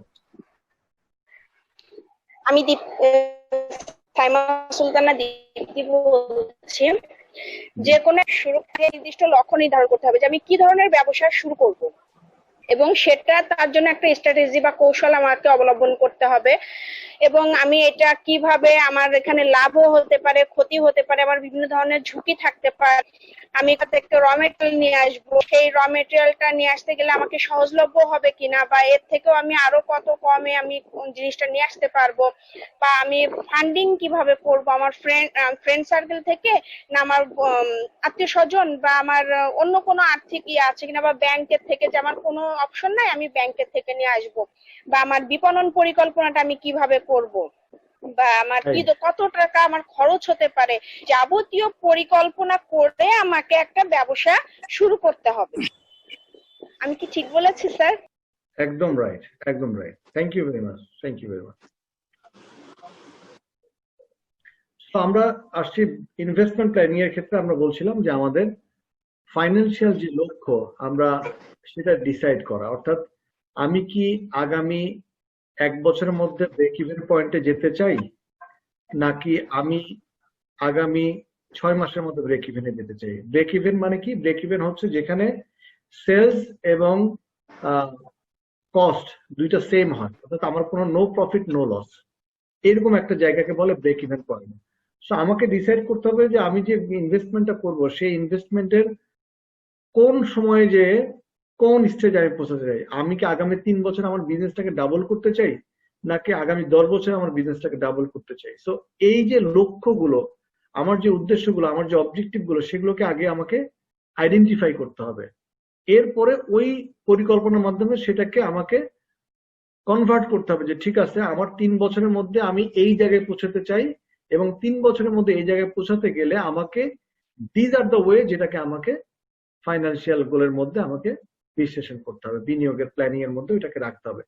আমি কি শর্ট টাইম প্ল্যান করব, আমি কি লং টার্ম করবো, নাকি আমি মিড টার্ম করবো। নর্মালি 2 বছরের নিচের প্ল্যানটাকে বলা হয় শর্ট টার্ম প্ল্যান, 2 বছর থেকে 5 বছরের উপরের প্ল্যানটাকে বলা হয় লং টার্ম প্ল্যান। তো ওই বিনিয়োগ পরিকল্পনাগুলোতে আমার এগুলো আনতে হবে। আমার লক্ষ্য কি, আমার উদ্দেশ্য কি, সেগুলোকে আমার ডিফাইন করতে হবে। বিনিয়োগ পরিকল্পনা হচ্ছে যে এমন একটা প্রসেস যেখানে আপনার আর্থিক যে লক্ষ্য আছে, অর্থাৎ আপনার যে পরিমাণ ক্যাপিটাল আছে, সেটার সাথে আপনার বিজনেসের উদ্দেশ্যের একটা সমন্বয় করতে হবে। অর্থাৎ আপনার কাছে আছে 10 লাখ টাকা, তো 10 লাখ টাকা যদি আপনি একটা বিজনেস করতে চান, তাহলে কোন বিজনেসটা আপনার এই 10 লাখের জন্য প্রযোজ্য। আপনি কি একটা বল পেনের ফ্যাক্টরি 10 লাখে দিতে পারবেন, নাকি আপনি একটা এই 10 লাখ টাকার মধ্যে ট্রেডিং বিজনেস করবেন। আপনি প্রোডাক্টটা বাইরে থেকে ইম্পোর্ট করে নিয়ে আসবেন, হোক সেটা আপনার কি বলে হ্যান্ড স্যানিটাইজেশন হোক, অথবা আপনার মাস্ক হোক। আপনি কি সেটা চিন্তা করবেন, নাকি আপনি একটা বল পেনের ফ্যাক্টরি করবেন, নাকি আপনি একটা গবাদি পশু ফার্ম দিবেন। তো আপনাকে কিন্তু আপনার যে সম্পদ আছে, আপনার যে টাকা আছে, সেটার সাথে কিন্তু আপনার বিজনেসের একটা সমন্বয় সাধন করতে হবে।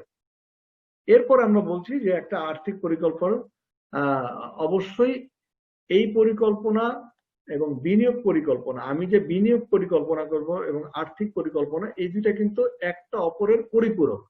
আপনার টাকা না থাকলে কিন্তু আপনি পরিকল্পনা করতে পারবেন না। তার মানে আপনাকে যে পরিমাণ ক্যাপিটাল থাকবে সেটাকে দিয়েই আপনাকে বিনিয়োগের প্ল্যানটা করতে হবে। আর্থিক পরিকল্পনা হচ্ছে আমরা যদি বলি যে কত টাকা ব্যবসায় বিনিয়োগ করব, সেটা যদি আমি আগে থেকেই তার উৎস নির্ধারণ না করতে পারি, পরিকল্পনার মধ্যে আমরা যেটা বলছি যে আমি যদি আর্থিক পরিকল্পনা করতে চাই, তাহলে আমাকে অবশ্যই আমার আর্থিক উৎসগুলো বের করতে হবে। অর্থাৎ আমার কাছে কত টাকা আছে, আমার যদি এরপরে আমার টাকাটা শেষ হয়ে যায় বা আমার যদি কারো কাছ থেকে টাকা লাগে, তাহলে আমি আমার ফ্যামিলির কাছ থেকে নিব, নাকি আমার রিলেটিভের কাছ থেকে নিব, নাকি আমার বন্ধু বান্ধবের কাছে নিব, নাকি আমার লাস্ট পর্যায়ে শেয়ার হোল্ডারদের কাছে যাব, নাকি আমি শেয়ার বিক্রি করব, নাকি আমি ব্যাংক থেকে নিব। আমার ওই উৎসগুলো কিন্তু আগে থেকে ফাইন্ড আউট করা থাকতে হবে, এবং বিনিয়োগ শেষে কত টাকা আয় হতে পারে তারও একটা নির্ধারণ করতে হবে। এটাকে বলে হচ্ছে যে আপনার প্রথমেই আপনি যখন একটা ব্যবসা শুরু করবেন তার একটা প্রাক্কলিত ব্যয়। প্রাক্কলিত ব্যয় বলতে হচ্ছে যে আপনি এখন বসে আগামী 1 বছরের ব্যয় এবং আয়ের একটা তুলনামূলক চিত্র ধরবেন, করে আপনি একটা সম্ভাব্য এটা খরচ, সম্ভাব্য এটা ইনকাম, তাহলে আমার ফাইনালি বছর শেষে যে আমার সম্পদ কি পরিমাণ দাঁড়াবে, আমার ব্যয় কি পরিমাণ দাঁড়াবে, আমার ইনকাম কি পরিমাণ দাঁড়াবে, তার একটা সম্ভাব্য চিত্র আপনাকে কিন্তু আর্থিক পরিকল্পনার মধ্যে আপনাকে আনতে হবে। এরপর আমরা বলছি আর্থিক পরিকল্পনা একজন উদ্যোক্তাকে নগদ সংকটের মতন সমস্যার সমাধান করতে সাহায্য করবে। অর্থাৎ আপনার যদি আর্থিক প্ল্যানিংটা ভালো হয়, তাহলে দেখবেন যে আজকে যে কোনো সিচুয়েশনে আপনি পড়লে আপনি অবশ্যই আপনার মানে নেক্সট অল্টারনেটিভ অপশনগুলো বের করে ফেলতে পারবেন যে আপনার কোন কোন জায়গায় উৎস আছে। এরপর আমরা বলছি বিনিয়োগ পরিকল্পনার প্রণয়নের উদ্দেশ্য। আমাদের যদি আমরা কোথাও ইনভেস্টমেন্ট করতে যাই, তাহলে দেখবেন মেজরলি 4টা উদ্দেশ্য নিয়ে আমরা এই কাজটা করি। যদি প্রফিটেবল অর্গানাইজেশন করতে চাই, তাহলে প্রথম উদ্দেশ্য থাকতে হচ্ছে সুরক্ষা। সুরক্ষাটা কি জিনিস? সুরক্ষা হচ্ছে যে আপনার যেই ক্যাপিটালটা আপনি ইনভেস্ট করতেছেন, অ্যাটলিস্ট এই ক্যাপিটালটা যেন ব্যবসা শেষে থাকে, অর্থাৎ এটা যেন নেগেটিভ না যায়। কথা আপনি যদি 10 লাখ টাকা ইনভেস্ট করেন, তাহলে আপনি প্রথম আপনার অবজেক্টিভ থাকে এই 10 লাখ টাকার নিচে যেন না নামে। অর্থাৎ আমার ক্যাপিটাল 10 লাখ টাকা ইনভেস্ট করলাম, অ্যাটলিস্ট প্রফিট হোক লস হোক এটা যেন 10 লাখ থাকে, এটা যেন 9 লাখ না হয়, তাহলে কিন্তু আমার 1 লাখ টাকা ক্যাপিটাল চলে যাবে। তাহলে প্রথম টার্গেট থাকে হচ্ছে সুরক্ষা, দ্বিতীয় টার্গেট আয়, অর্থাৎ এখান থেকে ইনকাম করা, তৃতীয় টার্গেট থাকে এখান থেকে গ্রোথ দেওয়া, প্রবৃদ্ধি হওয়া, দিনকে দিন ইনকাম বাড়া, গ্রোথ বাড়া, এটা এমন লাস্ট হচ্ছে সঞ্চয় করা, অর্থাৎ ট্যাক্স সঞ্চয়। আপনি দেখবেন যে প্রত্যেক বছর বিভিন্ন কোম্পানির বিভিন্ন মানুষজন কিন্তু একটা ট্যাক্সের জন্য ইনভেস্টমেন্ট করে, ট্যাক্স রিবেটের জন্য। তার মানে যদি আমরা 4টা উদ্দেশ্যের কথা বলি, তার মানে একটা উদ্দেশ্য কিন্তু ইনভেস্টমেন্ট কি বলে ট্যাক্স রিবেট পাওয়ার জন্য কিন্তু অনেকে ইনভেস্টমেন্ট করে থাকে। দেখবেন যে অনেক কোম্পানির একটা অংশ তারা ইনভেস্টমেন্ট করে, কারণ হচ্ছে তাদের ট্যাক্স দিতে হবে। যদি তারা ইনভেস্ট না করে, দেখবেন যে একটা অর্গানাইজেশনের অনেকগুলো গ্রুপ অফ কোম্পানি, অনেকগুলো গ্রুপ থাকে। কেন থাকে? বিকজ তারা এই বিজনেসটা যা করছে এখান থেকে বেনিফিট দিয়ে আরেকটা অর্গানাইজেশন খুলতেছে। এভাবে করতে করতে তারা দেখবেন যে অনেকগুলো ইনভেস্টমেন্ট করার ফলে সরকারকে কিন্তু ট্যাক্সেও তারা রিবেট পেতে পারে।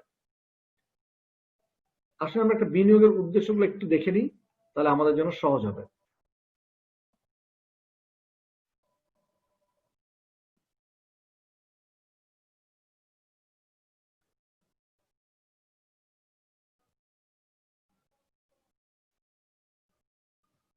Okay, so here's Mike, a married man with 2 kids. He has an average annual income of $100,000 and drives a pickup truck.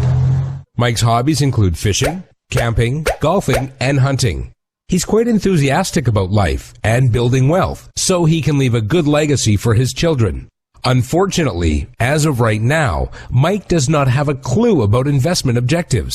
And clear objectives are a very important part of building wealth. They are used by you and your financial advisors to help determine how your funds could be invested. For example, if an elderly widow with little income wants to invest her life savings, she will primarily be concerned with safety and income. Whereas a young, single lawyer with a healthy income and relatively few financial obligations will likely be more interested in pursuing growth through her investments. There are 4 types of investment objectives: income, growth, and tax savings. And when an investor has more than one investment objective, the success of one may come at the expense of another. Now, for someone like Mike, can you guess which investment objective or objectives would be right for him? Well, let's take a closer look at these objectives. First is the safety of capital. While there is no such thing as an absolutely safe and secure investment, or one that is completely risk-free, if your primary objective is safety, you will look for investments that have a minimal risk level. But then, the safest investments tend to have the lowest rates of return and may not even keep up with inflation. Safe investments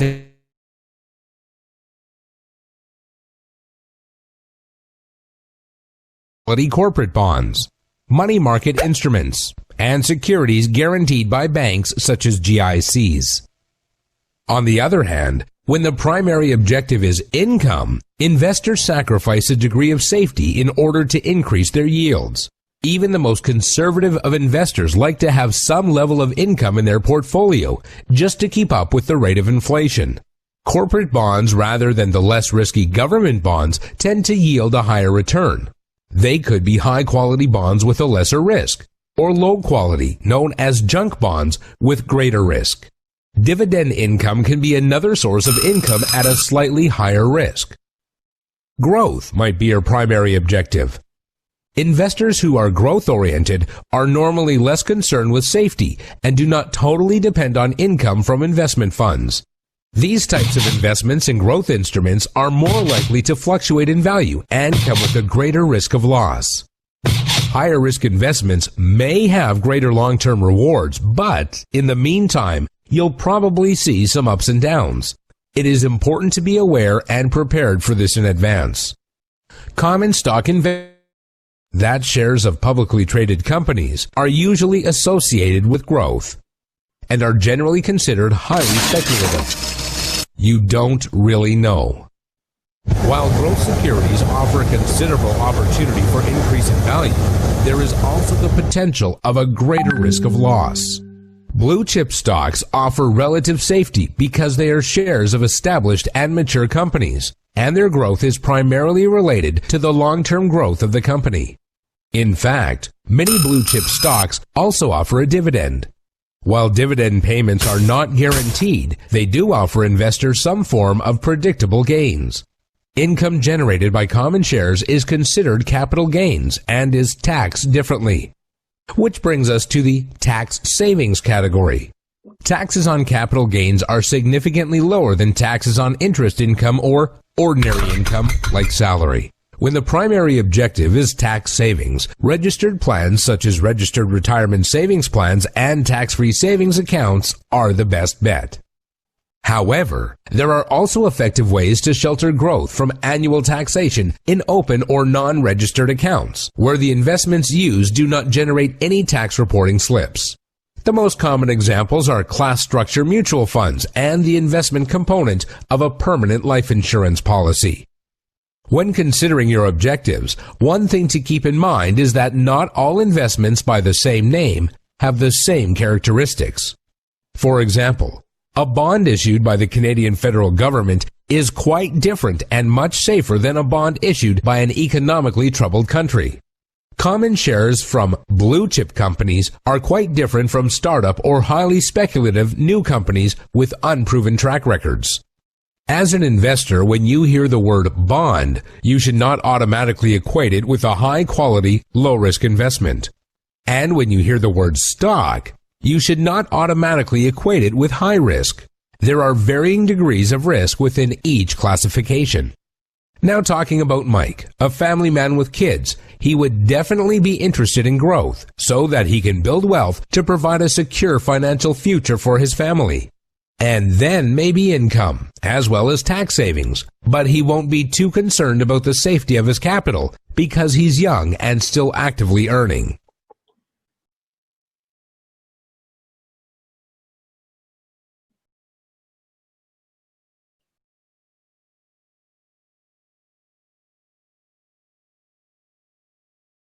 কেউ কিছু বলতে চান? কি বুঝলেন?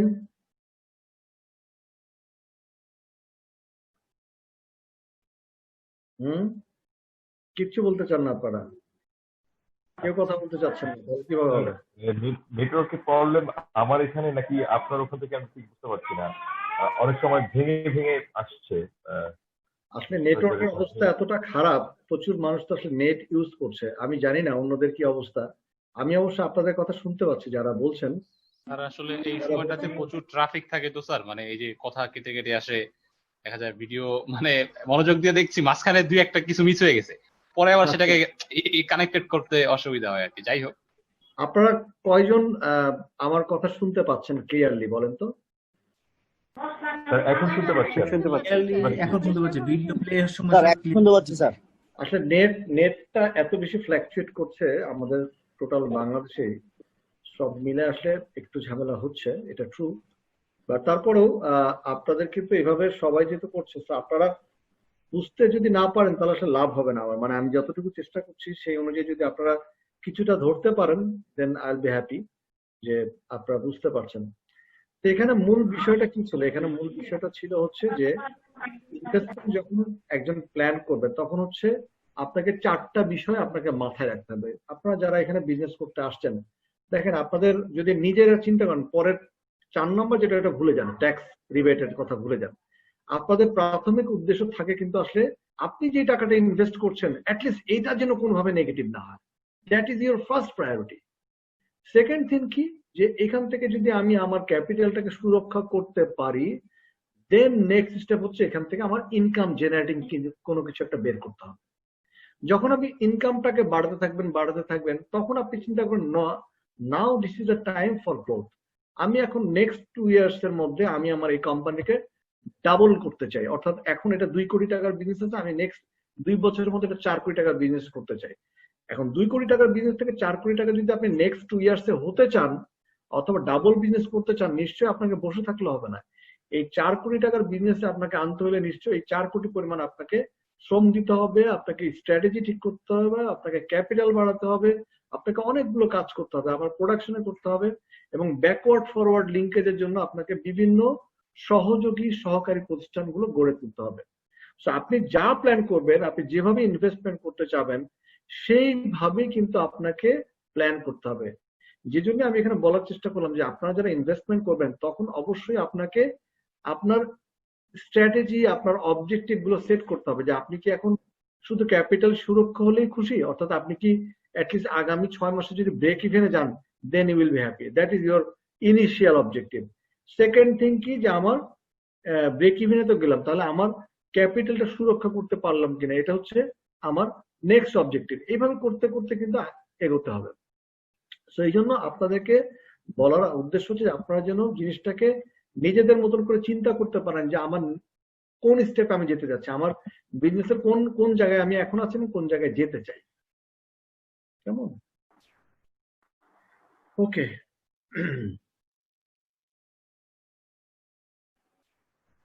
উজ্জ্বল Kumar Dutta hand raise করেছেন। ওকে, উজ্জ্বল কুমার দত্ত কিছু বলতে যাচ্ছেন? কেউ কিছু বলতে চাচ্ছেন বলেন।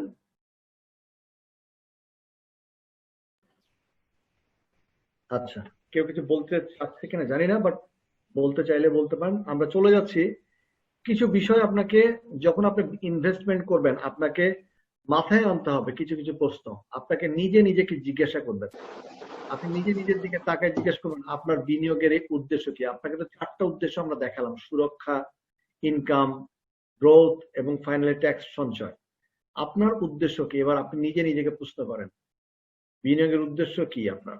2 নম্বর হচ্ছে যে আপনার কেন এই অর্থ বিনিয়োগ করতে চান। আপনি তো শর্ট টার্ম ইনভেস্টমেন্টও যেতে পারেন, শেয়ারও কিনতে পারেন, আবার আপনি সেকেন্ডারি শেয়ারও কিনতে পারেন, আবার আপনি সরকারি শেয়ার ডিবেঞ্চার কি বলে শেয়ার গুলো আছে সেগুলো কিনতে পারেন, অথবা ওই যে যেটাকে বলে 5 ইয়ার্স মেয়াদি বন্ড সেগুলো কিনতে পারেন। তো আপনি আসলে এগুলো বাদ দিয়ে কেন আপনি এই ইনভেস্টমেন্টে যাচ্ছেন, এটা আপনাকে নিজে প্রশ্ন করতে হবে, নিজের অ্যান্সার দিতে হবে। আপনার এই অর্থ বিনিয়োগের জন্য কত সময় লাগবে? আপনি কি একটা সময় নির্ধারণ করেছেন যে আগামী 1 বছরের মধ্যে আপনি কোথায় পৌঁছতে চান, আগামী 3 বছরের মধ্যে কোথায় পৌঁছতে চান, আগামী 5 বছরে আপনি কোথায় পৌঁছতে চান, আগামী 10 বছরে আপনি কোথায় পৌঁছতে চান? তো আপনাকে একটা টাইম সিলেক্ট করতে হবে। আপনি লাভের জন্য কতটুকু ঝুঁকি নিতে ইচ্ছুক। আপনি একটা কথা আপনারা সবাই জানেন যে নো রিস্ক নো গেইন। আপনি যদি কোনো রিস্ক না নেন তাহলে কোনো গেইন করবেন না। আবার একইভাবে তার opposite high risk high gain. আপনি হাই রিস্ক নিবেন আপনার গেইনও হাই হবে, আবার লো রিস্ক নিবেন লো গেইন হবে। সো নাও ইউ ডিসাইড যে আপনি কি ধরনের ঝুঁকি নিতে ইচ্ছুক। আপনি কি হাই রিস্ক নিতে চান, তাহলে হাই গেইন হবে। আপনি যে লো রিস্ক নিতে চান, তাহলে লো গেইন হবে। এরপরে আপনি আপনি বলছেন যে আপনি কি আপনার অর্থ বাড়াতে চান নাকি ওই যে সুরক্ষা করতে চান, সেটাও আপনাকে কোশ্চেন করতে হবে। আসেন আমরা পরিকল্পনার প্রথম পর্যায়ে যে বিষয়গুলো চিন্তা করবো সেটা হচ্ছে যে একটা নতুন ব্যবসা আপনি যখন শুরু করতে চাবেন তখন প্রথমটাই হচ্ছে যে একটা ডিটেইল পরিকল্পনা প্রস্তুত করা। সেই ডিটেইল পরিকল্পনাটা কি, যে আপনার ব্যবসাটার নতুন সেট আপটা কিরকম হবে। আপনি কি একটা নতুন অফিস নেবেন নাকি আপনি অনলাইনে বিজনেস করতে আপনার বাসা থেকে করতে পারবেন। আপনাকে পুরো জিনিসটাকে একটা সর্ট আউট করতে হবে। তবে সবার কাছে রিকোয়েস্ট হচ্ছে যে যখনই আপনারা কোনো ইনভেস্টমেন্টে যাবেন, আপনি ইনভেস্টমেন্টের ডিটেইল প্ল্যানে ঢুকবেন। আপনি ফোরকাস্ট করা শুরু করবেন যে আপনি যদি বিজনেস করতে চান সেক্ষেত্রে আপনার কি পরিমাণ ইউনিট বিক্রি হবে, এটা ডিমান্ড কেমন, এবং যখন আপনি একটা ব্যবসা সেট আপ করবেন সেক্ষেত্রে আপনাকে অফিস নেওয়ার এই মুহূর্তে দরকার আছে নাকি আরো কিছুদিন পরে অফিস নিলেও হবে। আপনি কি অনলাইনে কিছু ব্যবসার জন্য প্রমোশন চালাবেন নাকি আপনি এটার জন্য টেলিভিশনের অ্যাডে যাবেন, কারণ প্রত্যেকটার সাথে কিন্তু কস্ট ইনভলভ। সো আপনাকে ইনিশিয়ালি যেটা করতে হবে, একটা ব্যবসা সেট আপ করতে গেলে আপনার একটা প্রারম্ভিক ইনিশিয়াল ব্যয় কত হবে সেটা কিন্তু আপনার পরিকল্পনার মধ্যে আসতে হবে, যে that is the initial cost of starting A venture. তাহলে প্রথম যদি আমরা দেখতে থাকি যে এই পদক্ষেপগুলো কি কিভাবে আমরা শনাক্ত করতে পারি, যে প্রথম পরিকল্পনার পদক্ষেপ কি হবে। প্রথম পদক্ষেপ হচ্ছে অর্থায়নের সন্ধান, অর্থাৎ আপনার যে টাকাটা লাগবে সেটা কোন কোন উৎস থেকে আসবে। আপনার নিজের কত টাকা আছে, আপনার ওয়াইফের কত টাকা আছে, আপনার বাবা মার কাছ থেকে কত টাকা নিচ্ছেন, অথবা উৎস থাকলো আপনার ফ্রেন্ডস অ্যান্ড ফ্যামিলি থেকে কত টাকা আপনি নিতে পারবেন উৎস হিসাবে। এরপরে আপনি শেয়ার বিক্রির মাধ্যমে কত টাকা ইনকাম নিতে পারবেন।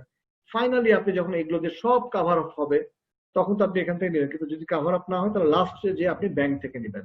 তাহলে এই উৎসগুলো কিন্তু আপনাকে আইডেন্টিফাই করে রাখতে হবে। ইভেন প্রয়োজন পড়লে যার কাছ থেকে লোন নেবেন তাকে আগে থেকেই জানাই দেওয়া যে আমি কিন্তু এরকম একটা বিজনেস শুরু করছি, তোমাকে কিন্তু আমার লাগতে পারে।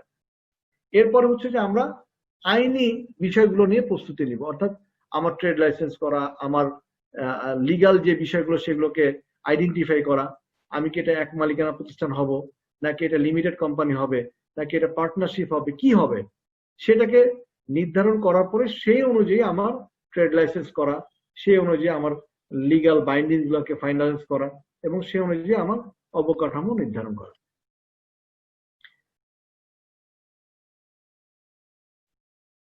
এরপর আমরা বলছি যে আমরা যদি এটা আপনাদেরকে মনে আমি আগে একবার পড়িয়েছি, সেটা হচ্ছে যে কার্যকর ইফেক্টিভ পরিকল্পনার ধাপগুলো কি কি। এটা হচ্ছে যে পরিকল্পনা উদ্দেশ্যগুলো পরিষ্কারভাবে উল্লেখ করতে হবে যাতে এটা সবাই জানতে পারে। ধরেন আপনি যদি এক মালিকানা একটা অর্গানাইজেশন হন অথবা একটা অংশীদারি অর্গানাইজেশন হন, সেক্ষেত্রে আপনার যারা কাজ করবে, যারা কর্মচারী, তাকে কিন্তু আপনাকে মিশন স্টেটমেন্ট, ভিশন স্টেটমেন্ট বোঝাতে হবে, তাকে বলতে হবে। তারা যেন সবাই জানে যে আমার আগামী 5 বছরের মধ্যে আমাদের এই কোম্পানি বিজনেসের ডাবল গ্রোথ আনবে, অথবা আগামী 2 বছরের মধ্যে এই কোম্পানি ব্রেক ইভেনে যাবে, অথবা আমাদের এই কোম্পানির উদ্দেশ্য হচ্ছে, বিভিন্ন কোম্পানি দেখবেন মিশন স্টেটমেন্ট, ভিশন স্টেটমেন্ট একটা জিনিস থাকে। যেমন এক একটা কোম্পানি, যেমন আমি এইচএসবিসির কথা বলতে পারি, এইচএসবিসির স্টেটমেন্ট হচ্ছে দ্য ওয়ার্ল্ডস লোকাল ব্যাংক। কারণ কি, তারা চায় যে যখন যেখানে বিজনেস করে তারা সেই এলাকার লোকাল ব্যাংক যেরকম কাজ করে সেই রকম হেল্পফুল হতে চায়। আপনি যদি স্কট স্টেটমেন্ট দেখেন, সে বলছে জীবন বাঁচাতে, জীবন সাজাতে। তার মানে তার প্রোডাক্ট গুলো দিয়ে সে বোঝাচ্ছে সে ফার্মাসিউটিক্যালস আছে এবং তার প্রসাধনী সামগ্রী থেকে শুরু করে বাকি জিনিসগুলো আছে। তো এই যে বিষয়গুলো, যে তার স্টেটমেন্ট কিন্তু সবাইকে জানতে হবে, বুঝতে হবে, সবাইকে কর্মচারীর মধ্যে জানতে হবে। পরিকল্পনার পরিমাণ, গুণমান, সময় এবং ব্যয় শর্তাদি উদ্দেশ্যগুলো অর্জন করার জন্য সন্তুষ্টজনক ব্যবস্থা নিতে হবে।